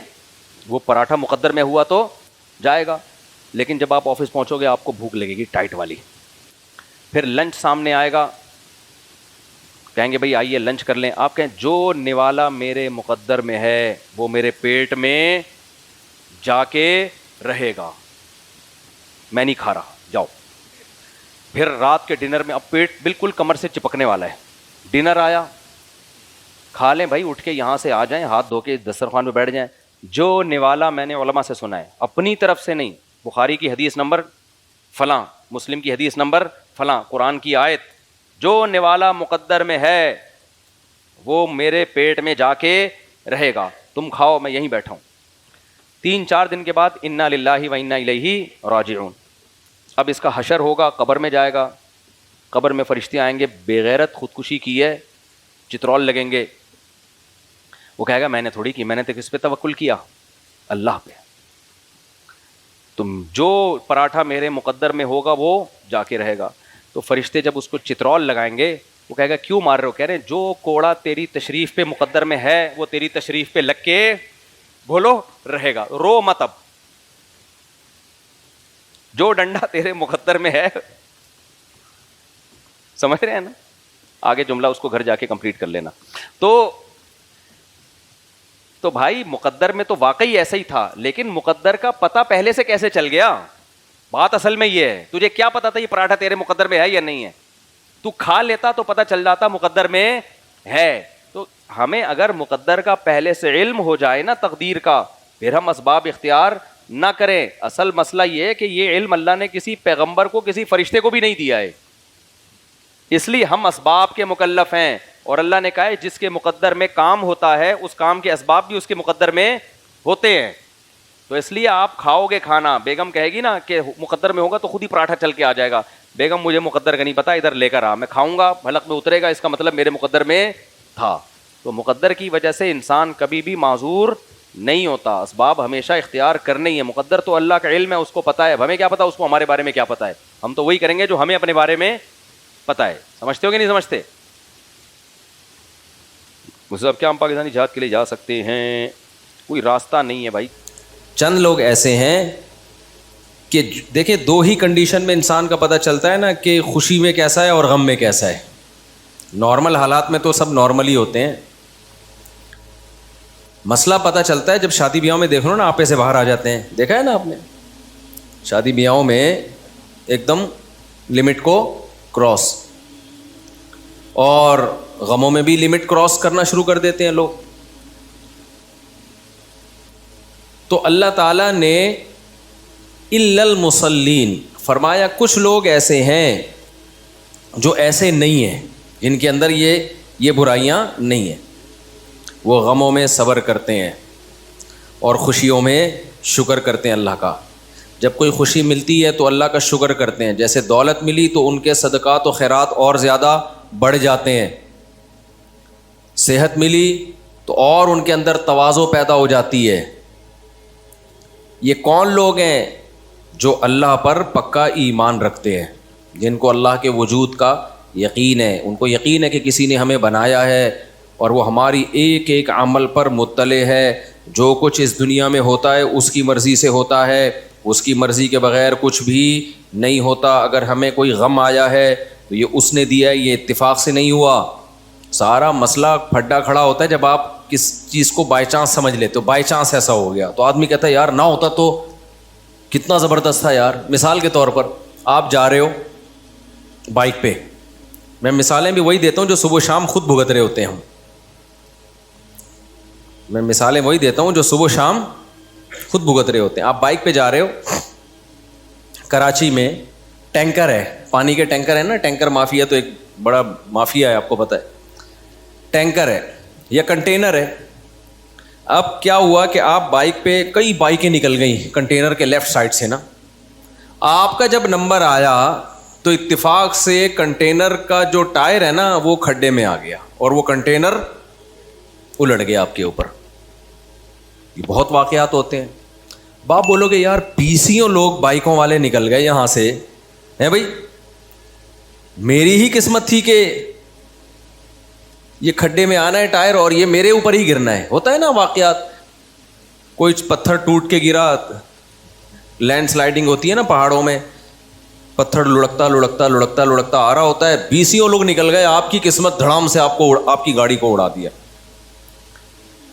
تو ایسے میں انسان کا ذہن یہ کہتا ہے یار یہ تھوڑا سا 1 سیکنڈ آگے پیچھے ہو جاتا تو میں بچ جاتا. یہ چیز انسان کو ٹینشن میں ڈالتی ہے, کاش یہ نہ ہوتا, کاش یہ نہ ہوتا, کاش یہ نہ ہوتا. نبی نے کیا فرمایا, یہ جو کاش کا لفظ ہے, لو کا لفظ ہے, اگر مگر کا لفظ ہے, یہ شیطان کا کلمہ ہے. ایسے موقع پہ کافر کہے گا یوں ہوتا تو یوں نہ ہوتا. مسلمان کہتا ہے یہ ہونا تھا, یہ خود سے نہیں ہوا, یہ کس نے کیا ہے؟ اللہ نے کیا. رفعت الاقلام وجفت الصحف, نبی نے فرمایا اللہ نے تقدیر جس قلم سے لکھی ہے, لکھ دیا نا اللہ نے یہ ہوگا, اتنی بائکیں گزر جائیں گی, یہ والی بائک جب آئے گی تو اسی وقت ٹائر کھڈے میں آئے گا. حالانکہ اس سے بڑے بڑے کھڈوں میں پہلے آ چکا ہے مگر کنٹینر گرا نہیں, صرف لوز ہوا تھا اس وقت. شروع میں نا وہ کنٹینر لوز ہو رہا ہوتا ہے مختلف کھڈوں میں آ کے, گرانا اس کے اوپر ہے. اللہ بچائے یار ہمیں مصیبتوں سے. میں بائک چلاتا تھا نا تو مجھے یاد ہے یہ کراچی کے جو ٹرک ہیں ان کو بائک والے تو نظر ہی نہیں آ رہے ہوتے ہیں.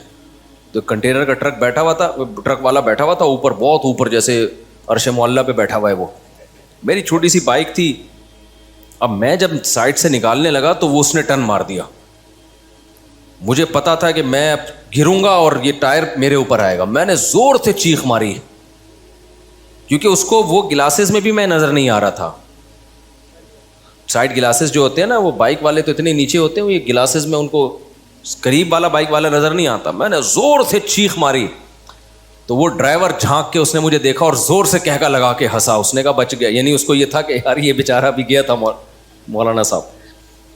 تو ہم کیا کرتے ہیں کہ یار یوں ہو جاتا تو یوں نہ ہوتا, یہ ہو جاتا تو یوں نہ ہوتا. نبی نے فرما دیا رفعت الاقلام. مسلمان کیا سوچتا ہے, بھائی جس قلم سے اللہ نے تقدیر لکھی ہے, جس کے بارے میں جس وقت جو ہونا ہے وہ لکھ کے اللہ نے قلم اٹھا کے واپس رکھ دیا. دیکھو دفتروں میں ایسا ہوتا ہے, آپ سر سے کوئی سائن وائن کروانے ہو, آپ نے کوئی پلاٹ کی فائل پہ سائن کروانا ہو, اپنے نام فائل کروانی ہے, کوئی کاغذ اپنے نام, وہ جب تک گورنمنٹ آفیسر بیٹھا ہوا ہے, پین اس کے ہاتھ میں, جو لکھوانا ہے, طلاق بھی لکھوانی ہے نا, لکھوا دو آپ. اس وقت اس کا موڈ اچھا ہے, آپ اس کو رشوت دے کے, لڈو کھلا کے, کچھ بھی ہے.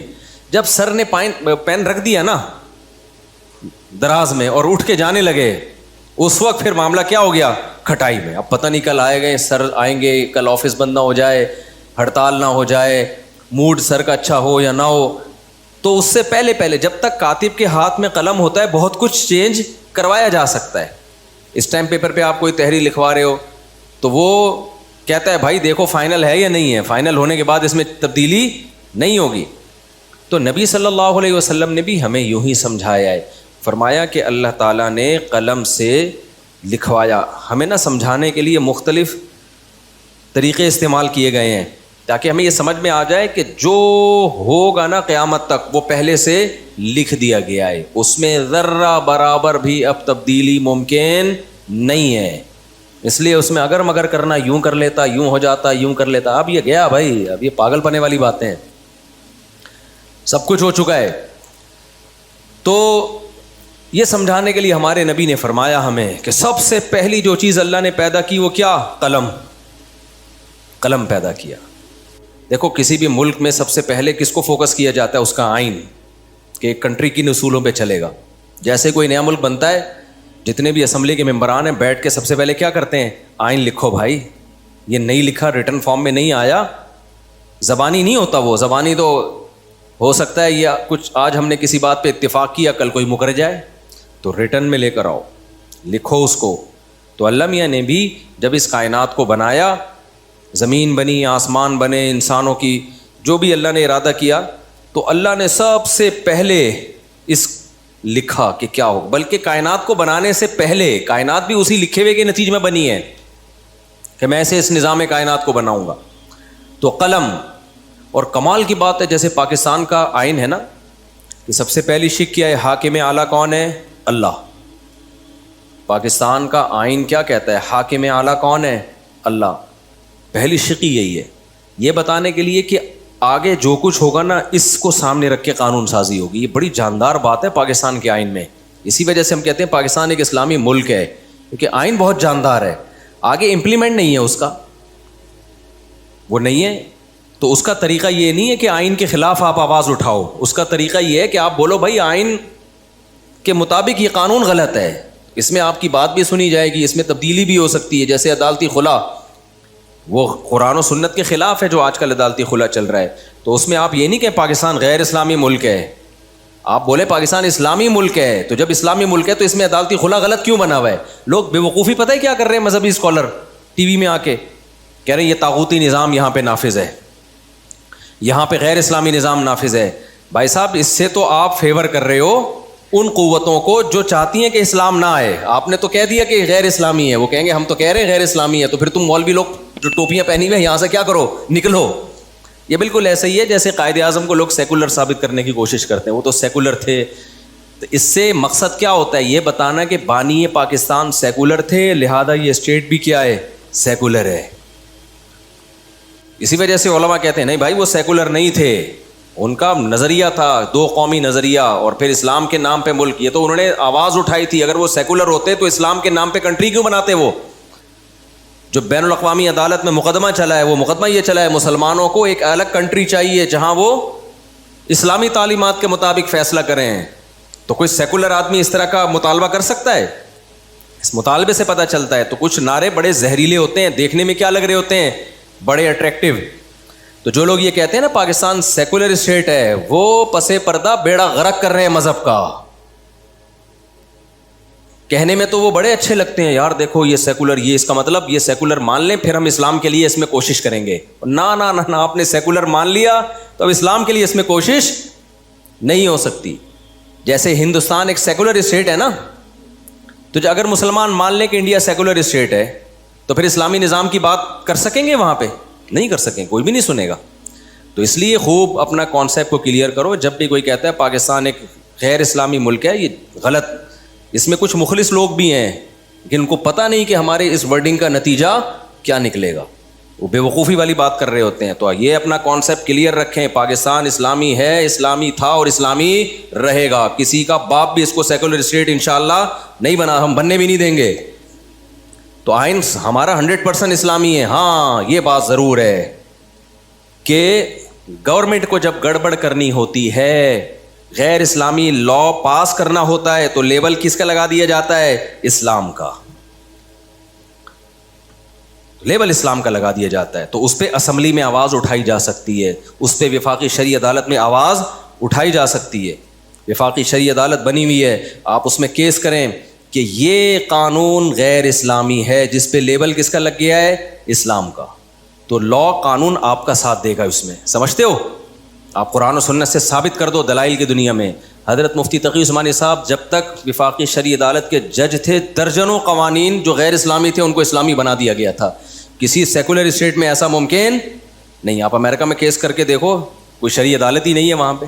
آپ بولو جی یہ غیر اسلامی قانون ہے, اس کے خلاف ہم آواز اٹھاتے ہیں, وہ کہیں گے بھائی تو غیر اسلامی ہے تو یہ ملک اس غیر اسلامی ہے, اسلامی کس نے کہا کہ یہ ملک ہے؟ لیکن یہاں میں ممبر پہ بیٹھ کے بار بار چیختا ہوں نا کہ عدالتی خلا غیر اسلامی, عدالتی خلا غیر اسلامی. کیوں مجھے یہ چیخنے کا حق ہے؟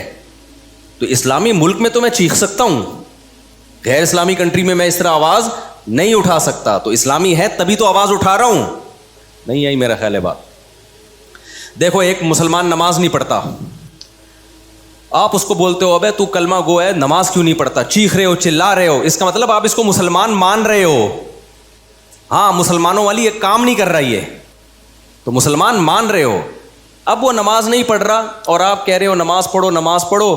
کسی نے کہا یہ کافر کا بچہ ہے یہ, کیونکہ نماز نہیں پڑھتا, یہ کام اس کے سارے کافروں والے. دیکھو کافر بھی نماز نہیں پڑھتے, یہ بھی نماز نہیں پڑھتا, تو یہ مسلمان کہاں سے ہو گیا؟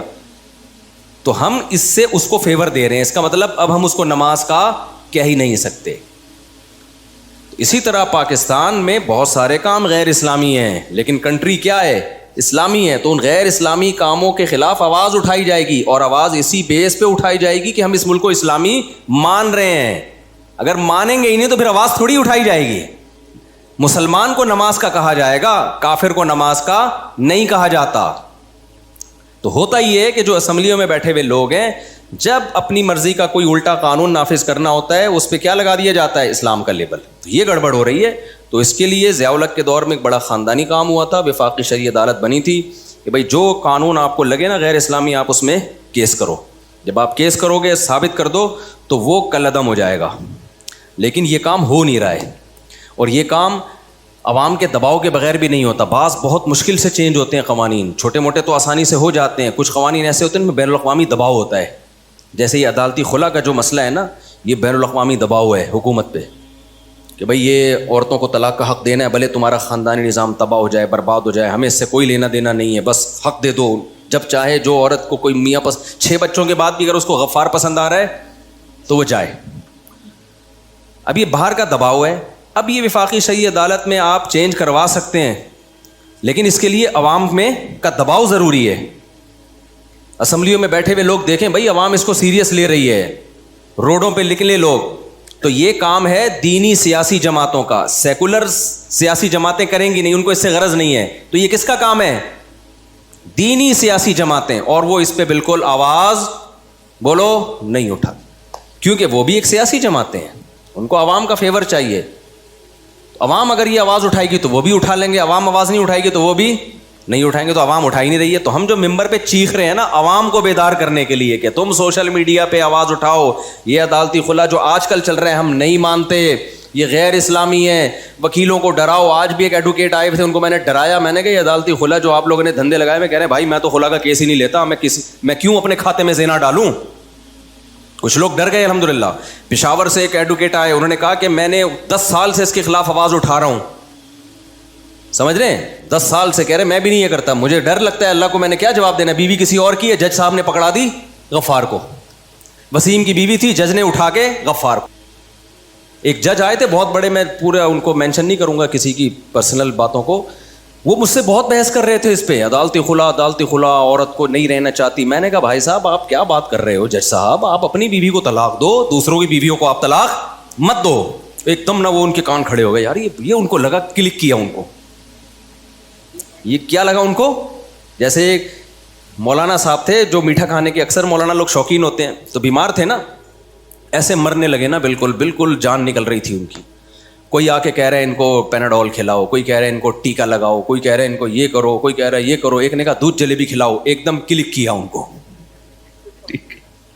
ایک دم ان کی آنکھیں کیا ہو گئیں, کھل گئی, اٹھ کے بیٹھ گئے. بولے بھائی یہ کیا کہہ رہا ہے. تو کچھ چیزیں انسان کو ایک دم کیا کرتی ہیں, دلائل سے بات سمجھ میں نہیں آ رہی ہوتی, تو ایسا اسٹائل اختیار کرنا پڑتا ہے کہ وہ ایک دم کلک کر جائے, ٹھا کر کے لگے اس کی کھوپڑی میں جا کے. تو میں تو دلائل سے چیخ کے تھک گیا کہ بھائی عورت خود سے نہیں لے سکتی. ہاں مرد ظالم ہو ایک الگ بات ہے, اس میں گواہوں سے ثابت کرے کہ یہ بیسک حقوق ادا نہیں کر رہا, پھر فسخ نکاح ہوگا, تنسیخ نکاح ہوگا. ایسا نہیں ہے کہ وہ جب چاہے جو عورت چاہے. تو میں دلائل کے انبار لگا دیا, نہیں سمجھ میں آ رہا. وہ جج بھی آئے ہوئے تھے, ان کو بھی میں نے سمجھایا, نہیں آیا. میں نے کہا پھر ایک بات ہے جج صاحب, آپ اپنی بیوی کو ڈیورس دے سکتے ہو, دوسروں کی بیویوں پہ اللہ نے آپ کو کنٹرول نہیں دیا ہے. تو ایک دم جیسے وہ جلیبی کلک کر گئی تھی نا ان کو بھی یہ جملہ کیا کر گیا, کلک کر گیا, ٹھک کر کے لگا. تھوڑی دیر تک غیرت آئی, پھر دوبارہ وہی بغیرتی والی باتیں شروع کر دی, ہلے تھوڑی دیر کے لیے, پھر کہنے لگے ایکچولی. بھائی ڈرامے بازی مت کرو. جب ایک غیر اسلامی ہے تو کیا ہے, غیر اسلامی. یہ ایکچولی باتیں امریکہ میں آپ کر سکتے ہو اسمبلیوں میں. جب آپ نے لا آپ کا یہ ہے کہ اسلام کے منافی قانون نہیں بنے گا, تو اس پہ بحث نہیں ہوگی عقل کیا کہتی ہے, بحث اس پہ ہوگی کہ اس بارے میں اسلام کیا کہتا ہے. پھر میں نے کہا اگر آپ کو اسلام سمجھ میں نہیں آتا نا, تو عقل بھی یہی کہتی ہے.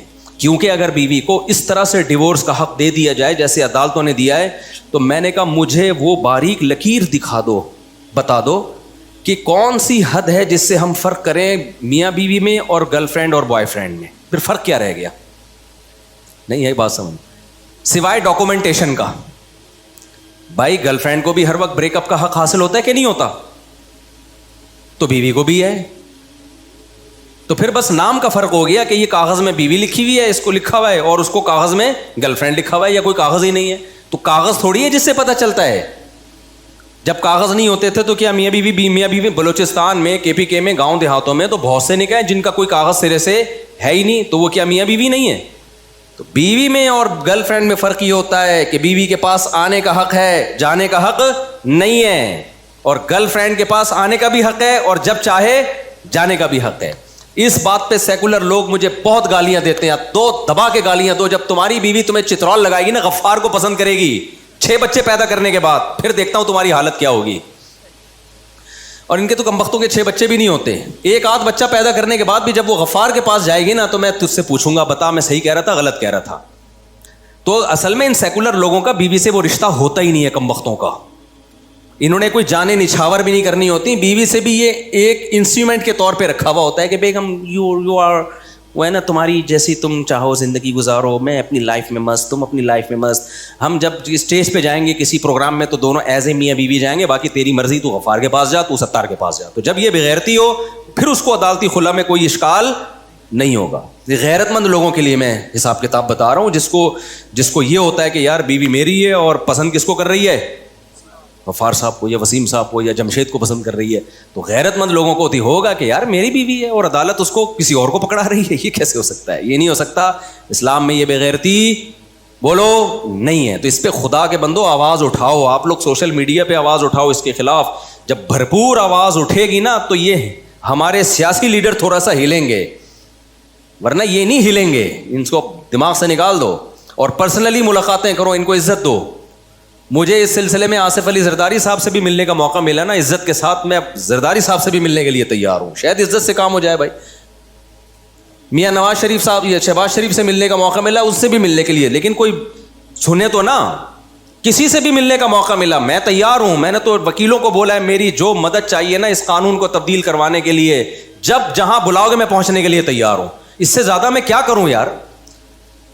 لیکن ہمارے اسکالر کو دیکھو, کام دھیلے کا نہیں کرنا, طاغوتی نظام کو بدلو, طاغوت کے, اور اسلامی حکومت. ابے اسلامی حکومت تو ہے, اب اس کو اسلامائزیشن کرنے کے لیے لا تبدیل کرنا ہے. اس پہ آواز, جیسے انہوں نے آواز اٹھائی ہے قیصر راجہ نے, یہ جو ڈرامہ آ رہا ہے کون سا برزخ, اس پہ آواز اٹھائی. یہ کام ہے اسلامائزیشن کا.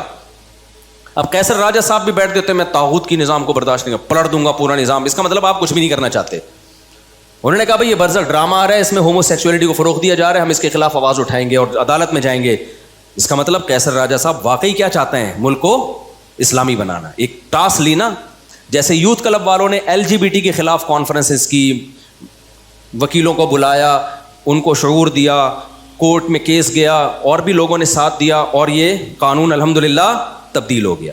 اس کا مطلب یوتھ کلب والے واقعی پاکستان کو کیا بنانا چاہتے ہیں, اسلامی. لیکن اگر وہ باتیں پھینکتے رہتے, ہم یہ پورا نظام بدلیں گے, یہ طاغوتی نظام ہے, غیر اسلامی ملک ہے, اس پورے نظام کو پلٹو, اس کا مطلب آپ کا کچھ بھی کرنے کا پروگرام نہیں ہے. جس کا کچھ بھی کرنے کا پروگرام نہیں ہوتا اس کا بہت بڑے بڑے کام کرنے کا پروگرام ہوتا ہے. سمجھ رہے ہو نا. اور جس کا بہت بڑے بڑے کام کرنے کا پروگرام ہوتا ہے اس کا کچھ بھی کرنے کا پروگرام نہیں ہوتا. ایک صاحب آئے نا, اور آسان مثال, آپ کی مرضی مطلب کی مثال دیتا ہوں. میں ابھی ٹاپک پر آ رہا ہوں, یہ بیچ میں ایک درمیان میں بات ہے کہ آج کل ٹی وی پہ طاغوت بہت چل رہا ہے, طاغوتی نظام ہے, طاغوت ہے. تو کیا کریں, طاغوتی نظام ہے تو بھائی ایک ایک چیز کو تبدیل کرنے کی کوشش کرو گے تو ہو جائے گی. آئین کس کو فیور کر رہا ہے, آئین آپ کو فیور کر رہا ہے. آئین ہی غلط ہوتا تو پھر ہم نظام کی تبدیلی اور وہ بہت بڑے پیمانے پر کچھ کرنے کی کوشش کرتے. یہاں تمیز سے ہو سکتا ہے, لیکن یہ کام کریں گے وکلا کر سکتے ہیں, ججز کر سکتے ہیں, اور سیاسی لوگ کر سکتے ہیں. تو ججز پہ, وکیلوں پہ, اور اسمبلی میں بیٹھے ہوئے لوگوں پہ محنت کی جائے. سمجھتے ہو کہ نہیں سمجھتے؟ اور مذہبی جماعتوں کو, مذہبی تنظیموں کو, اسلامی نظریاتی کونسل کو توجہ دلائی جائے کہ آپ کرو یہ کام, تو یہ بہت آرام سے ہو سکتا ہے. اور اگر یہ کام نہیں کر رہے تو اس کا مطلب آپ کچھ بھی کرنا نہیں چاہتے, بس آپ باتیں پھینک رہے ہو بیٹھ کے. تو وہ کیا تھا, میں مثال دے رہا تھا نا کہ جو کرنا چاہتا ہے نا وہ اس کے پاس ایک پیکج ہوتا ہے, اس طریقے سے ہوگا. جو بہت بڑی بڑی باتیں کر رہا ہو اس کا مطلب وہ کچھ بھی کرنا نہیں چاہتا. اس کی مثال ایسے ہے جیسے وہ ایک صاحب میرے پاس آئے کہ میں دوسری شادی کرنا چاہتا ہوں. میں نے کہا کس لڑکی سے؟ کہتے ہیں لڑکی جو میرے ویژن کا حصہ ہو اور اس ٹائپ کی ہو, جو میرے ساتھ بزنس میں پارٹنر بنے اور میرا ایک ادارہ ہے وہ بھی چلا لے اور یہ بھی کر لے اور وہ بھی کر لے, ایسی صفات. میں نے کہا اس کا بول تو میں نہیں کرنا چاہتا, خام خواہ میں کیوں فضول باتیں کر رہا ہوں میرے سامنے بیٹھ. یعنی تیرے کو ایسی عورت چاہیے جو جوان بھی ہو, تجھے اولاد بھی دے اور تیرا اسکول بھی چلائے, تیرا مدرسہ بھی چلائے, تیرے ساتھ بزنس پارٹنر بھی ہو, اور وہ تجھے پسند بھی آئے اور اس کمبخت کو تو بھی پسند آئے. تو جس نے نہیں کرنی ہوتی وہ کیا کرتا ہے, باتیں پھینکنے پر گورنمنٹ کی طرف سے کوئی پابندی نہیں ہے. ہمارے ایک دوست تھے جاننے والے, جب میں یہ بیان آتا ہے تو نیچے کچھ خواتین کے کمنٹس آتے, یہ نہیں سدھرے گا, میرے بارے میں لکھا ہوتا ہے. یہ ہر بیان میں دوسری شادی کہیں نہ کہیں سے کھینچ کے لے. ایک انٹرویو میں ایک پوڈ کاسٹ میں خاتون سے پوچھا گیا, وہ خاتون میرے خلاف بول رہی تھی یہ ہر وقت شادیاں کرتے ہیں, تو اس نے کہا اب تو ان کی 4 ہو گئیں. کہتی ہیں ابھی بھی کر رہے ہیں باتیں, یہ ہو گئی ہیں پھر بھی پتہ نہیں کیا شوق ہے ان کو باتیں کرنے کا. تو اس پہ کسی نے کمنٹس لکھے ہوتے ہیں اس طرح کے کلپ پہ نا کہ یہ نہیں سدھرے گا. جن کو میرے بیان سے تکلیف ہو رہی ہے نا, انہوں نے نیچے کمنٹس کیا ہوتے ہیں, یہ مولوی یہ مفتی نہیں سدھرے گا. تو واقعی میں نہیں سدھروں گا, میں بہت بگڑا ہوا ہوں. تو میں بولتا رہوں گا موت تک, مثالیں بھی میں دیتا رہوں گا اس کی. تو وہ کیا ہے, وہ میں بتا رہا تھا نا کہ ہمارے ایک جاننے والے ایک استاذ ہیں, عالم بھی ہیں, وہ ایسے نا بیٹھے ہوئے تھے کرسی پہ ٹیک لگا کے نا, اکثر میں نے دیکھا اسی طرح بیٹھے ہوتے تھے وہ. تو مجھے کہنے لگے کہ نسوار ان کے منہ میں تھی, پشتو اسپیکنگ ہے, مجھے کہنے لگے یار تم نے پتہ نہیں کیسے کر لی, ہماری تو کوئی دوسری بھی نہیں ہو رہی. تو میں نے ان کی نقل اتاری نا, میں کرسی پہ ایسے کر کے بیٹھ گیا, یوں کر کے نا ایسے کر کے تھوڑا نسوار والا میں نے وہ بنایا چہرہ. میں نے کہا اس طرح نہیں ہوگی, جب آپ کے پاس آؤ ادھر ہی بیٹھے ہوئے ہوگے اور وہ کہہ رہے پتہ نہیں کیوں نہیں ہو رہی. ایسے تھوڑی ہوتی ہے بھائی, ہلنا جلنا پڑتا ہے, کیا خیال ہے, رشتہ تلاش کرنا پڑتا ہے, جانا پڑتا ہے. تو یہ کیا اس طرح, تو میں نے کہا پہلی ہو گئی, اس پہ اللہ کا شکر ادا کرو. تو میرے بھائی طاغوت کی بات کرنا, نظام کی تبدیلی کی بات کرنا بہت آسان, کوشش کرنا بہت مشکل ہے. تو کوشش, آئین آپ کو فیور کر رہا ہے, آئین کس کے ساتھ ہے, مذہبی لوگوں کے ساتھ ہے, کہ اتنی خاندانی شق آئین میں ڈل گئی ہے کہ قرآن و سنت کے اگینسٹ کوئی لا نہیں بنے گا. اب ہماری اسمبلی 100% بھی سیکولر ہو جائے نا, قانون کے ہاتھوں آگے مجبور ہو جاتی ہے. دیکھو جنرل مشرف تو بہت ایک سیکولر سا آدمی تھا, اس نے بھی کچھ الٹے قوانین جب نافذ کیے ہیں نا, تو پہلے مولویوں کو بٹھا کے نا, اپنی مرضی کے سرکاری مولویوں کو بٹھا کے ٹاک شوک پہ اس کو مشرف و اسلام کرنے کی کوشش کی ہے اس نے, کیونکہ اس کو پتا تھا کہ یار کتنا ہی الٹا قانون میں نافذ کروں لیکن مجھے قرآن و سنت کا سہارا لینا پڑے گا, مجھے کوئی لیبل لگانا پڑے گا. تو یہ خود اس کی علامت ہے بھائی, لوگ غلط ہیں, ملک غلط نہیں ہے, جو امپلیمنٹ کرنے والے ہیں وہ 2 نمبریاں کرتے ہیں, ملک غلط نہیں ہے. تو تمیز سے آپ جب کام کرو گے, قانون لا آپ کا ساتھ دے گا, کورٹ آپ کا ساتھ دے گی اگر آپ تمیز سے کام کرنے کی کوشش کرو گے, لیکن وہ ہو نہیں رہا ہے. تو یوتھ کلب والوں نے کوشش کی نا LGBT کے بارے میں, الحمدللہ ان کی بھی تھی, ان کے علاوہ بھی لوگوں کی تھی, صرف ان کی نہیں تھی, ان کی ایک بہت بڑی ایفرٹ تھی, ایک پراپر وے میں انہوں نے کام کیا اور الحمدللہ ہو گیا وہ کہ بھائی یہ غیر اسلامی ہے. تو اسی طرح یہ برزخ ڈرامہ ہے, قیصر راجہ صاحب اس کے خلاف مہم چلا رہے ہیں, آپ ان کا ساتھ دو, ٹھیک ہے نا. وہ کہتے ہیں عدالت میں جاؤں گا, اس کی ایسی کی تیسی کروا دوں گا, بند کرواؤں گا. تو یہ ایک طریقہ ہے, کیونکہ لا کس کا, یہی اگر انڈیا میں چل رہا ہوتا, امریکہ میں چل رہا ہوتا, پھر آپ کچھ بھی نہیں کر سکتے. دیکھو کینیڈا میں, امریکہ میں, UK میں اسکولوں میں بچوں کو ہومو سیکشولیٹی سکھائی جا رہی ہے باقاعدہ, وہاں آپ کورٹ میں اس کے خلاف آواز نہیں اٹھا سکتے. پاکستان میں سکھائی جائے تو آپ کورٹ میں اس کے خلاف آواز اٹھا سکتے ہو, سمجھتے ہو, آواز اٹھا سکتے ہو آپ. تو یہ بہت بڑی چیز ہے یار پاکستان میں, اس کا ہم فائدہ نہیں اٹھا رہے ہیں, بس ہم اسٹیٹ کے خلاف باتیں کر رہے ہیں کہ غیر اسلامی غیر اسلامی. بھائی اس سے کچھ حاصل ہونے والا نہیں ہے. اور KPK کا جو لا ہے وہ اور زیادہ, اس کی تو بہت ساری جزیات اسلام کے اور زیادہ قریب ہیں, تو اس میں تو اور زیادہ آسانی سے ہو سکتا ہے. لیکن وہی بات ہے, ہم کوشش ہی نہیں کرتے, ہماری دینی سیاسی جماعتیں کوشش نہیں کرتی ہیں, اور جو اسلامی نظریاتی کونسل ہے ان سے بھی مجھے کچھ اشکالات ہیں, انہوں نے 20 دفعہ توجہ دلائی ہے, نہیں ہو رہا حساب کتاب. تو جب اللہ نے کہا ہے, خدا نے آج تک اس قوم کی حالت نہیں بدلی جو قرآن کی آیت کا ترجمہ کیا نا علامہ اقبال نے, کہ نہ ہو جس کو خیال آپ اپنی حالت کے بدلنے کا. علامہ اقبال تھے, پتہ نہیں الطاف حسین حالی تھے, کن کا شعر ہے یہ, کہ جس قوم کو خود لوگ دیندار لوگ ہی اس پہ نہیں چاہتے ہیں تو پھر کہاں سے ہوگا, بس بیٹھ کے باتیں کرتے رہو. تو کہاں سے کہاں نکل لی ہم بھائی, کیا بات کر رہے تھے ہم, یہ بات کر رہے تھے کہ یہاں کہاں سے گیا میں, تو بیان کچھ اور لے کے چلا تھا نا. ابے ریٹن فارم, ہاں یہ ریٹن پہ بات آئی تھی, آپ نے صحیح پڑھا. تو میں عرض کر رہا تھا کہ جب کوئی ملک بنتا ہے تو لکھا جاتا ہے آئین کو. تو اللہ میاں نے بھی جب کائنات بنانے کا ارادہ کیا, حدیث میں آتا ہے سب سے پہلے اللہ نے قلم کو پیدا کیا اور قلم سے کہا لکھ, اب لکھا جا رہا ہے. اللہ کو یہ لکھنے کی ضرورت نہیں تھی کہ حاکم اعلیٰ اللہ ہے, یہ لکھنے کی اللہ کو ضرورت بولو ہے نہیں, کیونکہ اللہ خود ہی بنا رہا ہے نا, تو خود ہی ہے سب کچھ. اللہ کو یہ لکھنے کی ضرورت تھی کہ میں جو قانون سازی آگے کروں گا وہ کس اصول کے تحت. جیسے پاکستان میں لکھ دیا گیا حاکم اعلیٰ اللہ ہے, اور یہ اس میں مولانا شبیر احمد عثمانی کی بڑی ایفرٹس ہیں, سمجھتے ہو؟ آج صبح شام علماء دیوبند کو گالیاں لوگ دینے والے بہت ہیں، لیکن اس میں علماء کی قائد اعظم سے ملاقاتیں تھیں اور ان کی محنت تھی، جس کے نتیجے میں سب سے پہلی شق کیا آئی ہے؟ حاکم اعلیٰ کون ہے؟ اللہ ہے۔ یہ بڑا خاندانی کام علماء نے کروا لیا تھا، بر صغیر کے علماء نے۔ تو اب اسی شق کے نیچے سارے اصول طے ہوں گے۔ تو اللہ میاں نے کیا کیا بھائی؟ اللہ نے کہا میرا تو کوئی اسمبلی نہیں ہے، میں خود ہی قانون بنا رہا ہوں کہ اس کو کیسے چلایا جائے گا۔ تو اللہ میاں نے اپنے آپ کو پابند کیا سب سے پہلے کہ میں جو قانون سازی کروں گا، جو میرے بندوں سے معاملات ہوں گے، مخلوق سے معاملات ہوں گے، وہ اس اصول کے تحت ہوں گے۔ وہ اصول اللہ نے کیا لکھا؟ سبقت رحمتی غضبی، میری رحمت میرے غصے پر غالب رہے گی۔ کیا مزہ آ گیا کہ نہیں آ گیا؟ اللہ نے یہ نہیں لکھا، اگر لکھ دیتے مجھے غصہ ہی نہیں آئے گا تو پھر سب کچھ ہمارے لیے حلال ہو جاتا، نہ قوم عاد تباہ ہوتی، نہ قوم سمود تباہ ہوتی، قوم لوط ابھی تک چل رہی ہوتی، اللہ بچائے۔ اس قانون کی ہمیں ضرورت ہی نہیں ہوتی کینسل کرانے کی، کیا خیال ہے؟ تو پھر تو سارے جرائم ہوتے، کوئی سزا ہی نہیں ہوتی۔ تو اللہ نے یہ نہیں کہا۔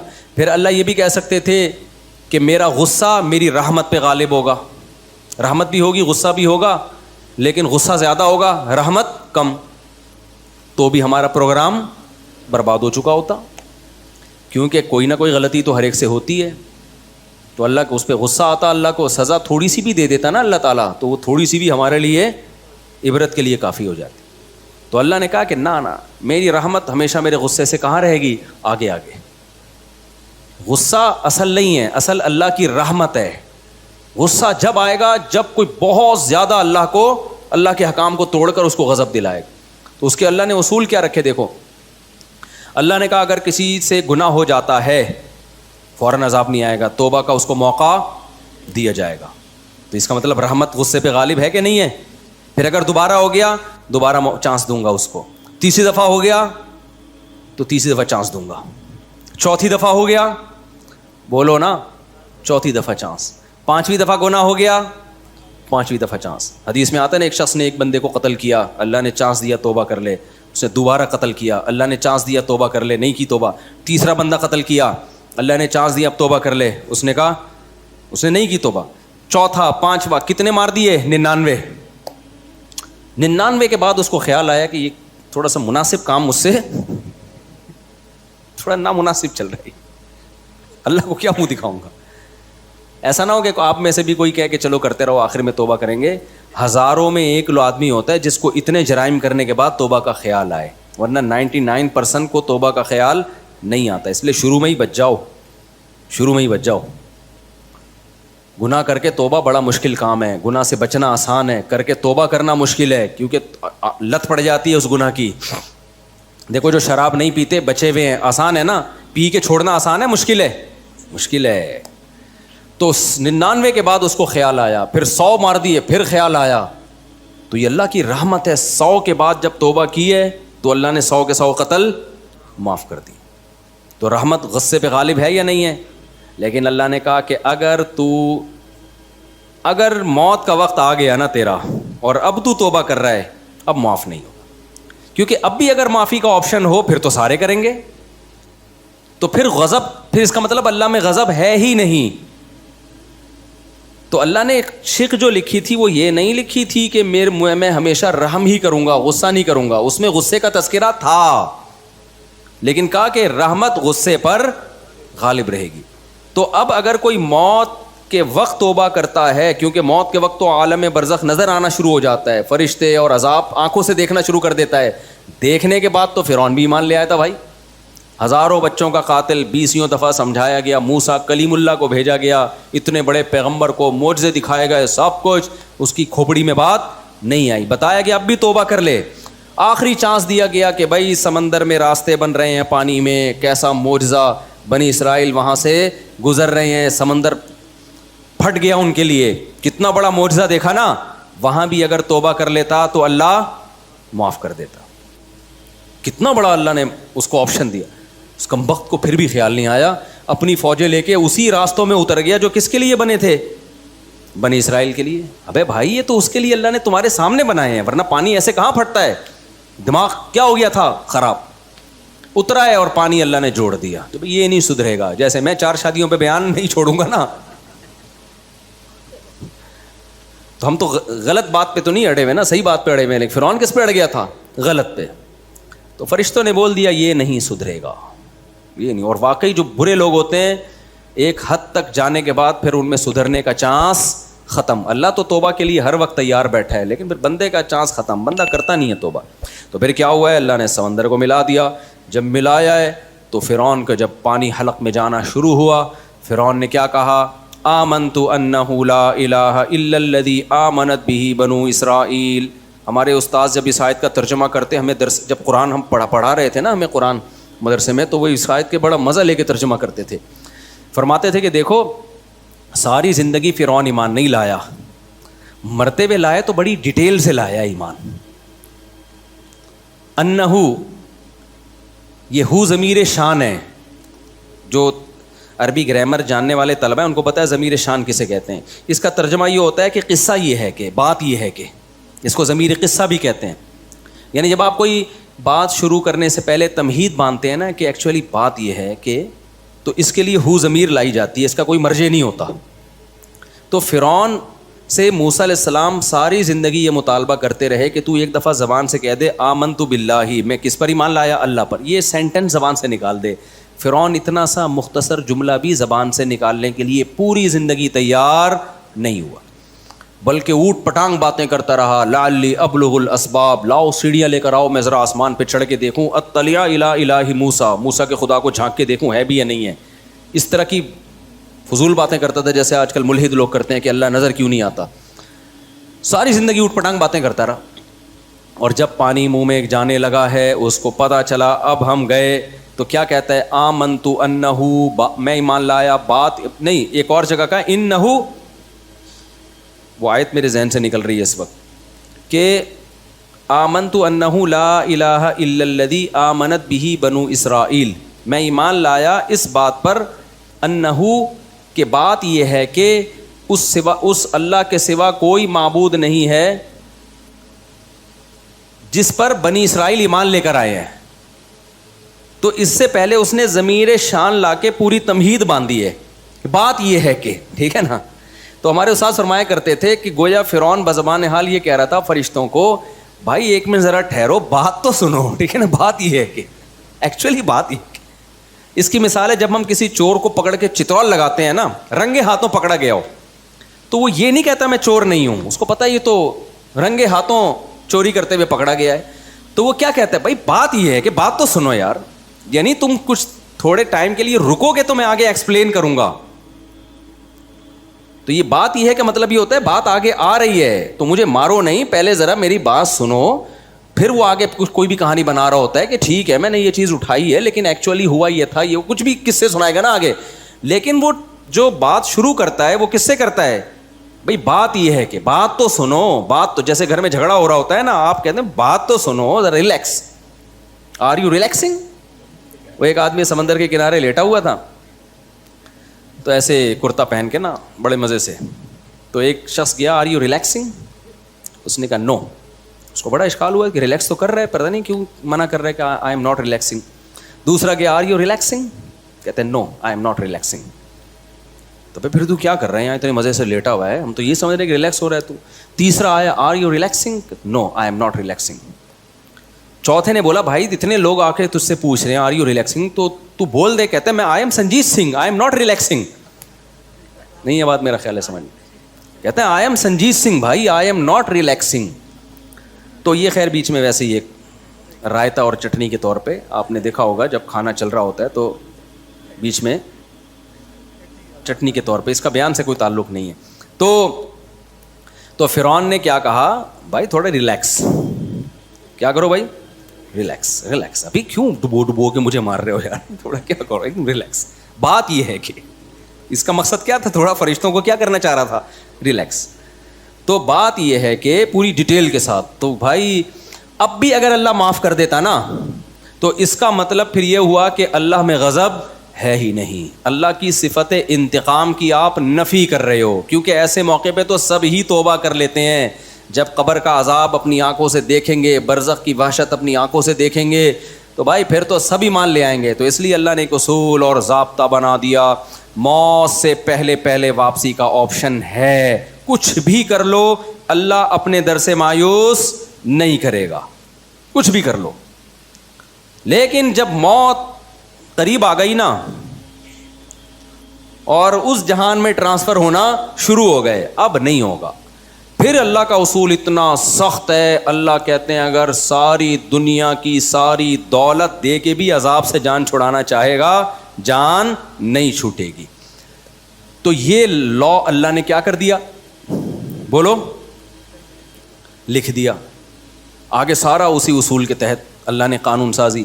تو بات اس پہ چل رہی تھی کہ انہی میں اللہ نے لکھ دیا تھا کس کا جو ہے نا ٹرک اتنی بائکیں گزر جائیں گی, اور جب یہ گزرے گا تو جو کھڈوں میں ٹائر آ کے اوپر کا کنٹینر لوز ہوا تھا نا, تو وہ اسی سلسلے میں لوز ہوا تھا. ٹھیک ہے, صحیح ہے. وہ ہم نے لوز کس سلسلے میں کیا تھا, اس سلسلے میں کیا تھا کہ اس کے اوپر گرے, اس کو مارنا تھا ہم نے. تو اب جب اللہ بچائے ہم سب کو ایسے حادثوں سے, تو پھر ہم کہہ رہے تھے ہائے یوں ہوتا تو یوں ہوتا. بھائی جو مقدر میں تھا ہو گیا. ہاں اسلام یہ نہیں کہتا کہ آپ کھڈوں کے خلاف آواز نہ اٹھائیں کہ یہ کھڈا تو مقدر میں لکھا ہوا تھا اور اس کنٹینر نے تو گرنا تھا. ہم تو چونکہ اسباب کے مکلف ہیں, اس لیے ہم نے اسباب کامیابی کے اختیار کرنے ہیں. کامیابی نہ ہو تو ہم نے کیا کرنا ہے, صبر کرنا ہے. سمجھتے ہو کہ نہیں سمجھتے ہو؟ اسباب تو کامیابی کے اختیار. تو حکومت کے خلاف تو احتجاج ہوگا. میں بار بار نا لوگ میرے بیانات کو چلا رہے ہیں وہ کہ میں نے کہا ہے نا کہ حکومت کے خلاف بغاوت جائز نہیں, تو لوگ کہہ رہے ہیں دیکھو بنگلہ دیشیوں نے بغاوت کی تو کامیاب ہو گئے. ہم مسلح بغاوت کے قائل نہیں ہیں. بنگلہ دیشیوں والی بغاوت کے ہم خلاف نہیں ہیں, وہ والی تو کرو, اس سے تمہیں کس نے منع کیا ہے؟ ٹھیک ہے نا. نہیں آئی میرا خیال ہے بات. میرے بیان پہ بہت سارے لوگ یہ کمنٹس کر رہے ہیں کہ مفتی صاحب کہتے ہیں اسٹیٹ کے خلاف بغاوت مت کرو. تو دیکھو مفتی صاحب اسٹیٹ کے پٹھو بن گئے, اور مفتی صاحب نے کہا جو بغاوت کامیاب نہیں ہوتی اس میں خون خرابہ ہوتا ہے. تو دیکھو حسینہ واجد کے خلاف بغاوت ہوئی نا بنگلہ دیش میں, کامیاب ہوئی کہ نہیں ہوئی؟ اور بنگلہ دیش کا اس کو فائدہ کتنا ہوا؟ کتنے جماعت اسلامی کے پرانے بوڑھے جو جیلوں میں پڑے ہوئے تھے چھوڑ دیے گئے, ان کی جان بخشی ہو گئی. اور ایک ایسی حکومت آ گئی جو انڈیا کے کنٹرول میں نہیں ہے. پہلے تو پورا انڈیا ہی چلا رہا تھا اس کو, تو ایک آزاد حکومت آ گئی وغیرہ وغیرہ. دیکھو مفتی صاحب کی بات غلط ثابت ہو گئی. مفتی صاحب کی بات آپ نے سمجھی نہیں ہے تو غلط کہاں سے ثابت ہو گئی؟ مفتی صاحب جو میں کہہ رہا ہوں کہ بغاوت مت کرو, اس سے ٹھاٹھا والی بغاوت ہے, مسلح دھماکے, سے قتل و غارت ہے, لوگوں کی لاشیں بکھریں گی, لوگوں کا نقصان ہوگا. اور پھر گورنمنٹ بھی کرے گی سب کچھ, اسٹیبلشمنٹ کرے گی تمہارے خلاف. قتل و غارت کا بازار کم ہونے کے بجائے گرم ہو جائے گا. پھر اس کا فائدہ کون اٹھائے گا؟ اسلام دشمن قوتیں ہیں. تو یہ آپ کے ہاتھ, باغیوں کے ہاتھ میں نہیں آ جائے گا یہ ملک, یہ چلے جائے گا اسلام دشمن قوتوں کے ہاتھ میں. باقی جو بنگلہ دیش والوں نے احتجاج کیا ہے وہ بندوق و بموں والا احتجاج نہیں ہے. اس احتجاج کے تو ہم قائل ہیں. کراچی کی عوام وہ والا احتجاج نہیں کر رہی, تبھی تو پٹ رہی ہے. سمجھ میں آ رہی ہے بات کہ نہیں آ رہی؟ تو تمہارے گٹر کے ڈھکن کبھی بھی نہیں لگیں گے. تم ڈھکن لے زندگی میں ہی کراچی والوں زندگی گزارو تم. یہ احتجاج کو تو ہم قائل ہیں بھائی, یہ والا تو کرنا چاہیے. ہاں ہم مسلح احتجاج کے قائل نہیں ہیں.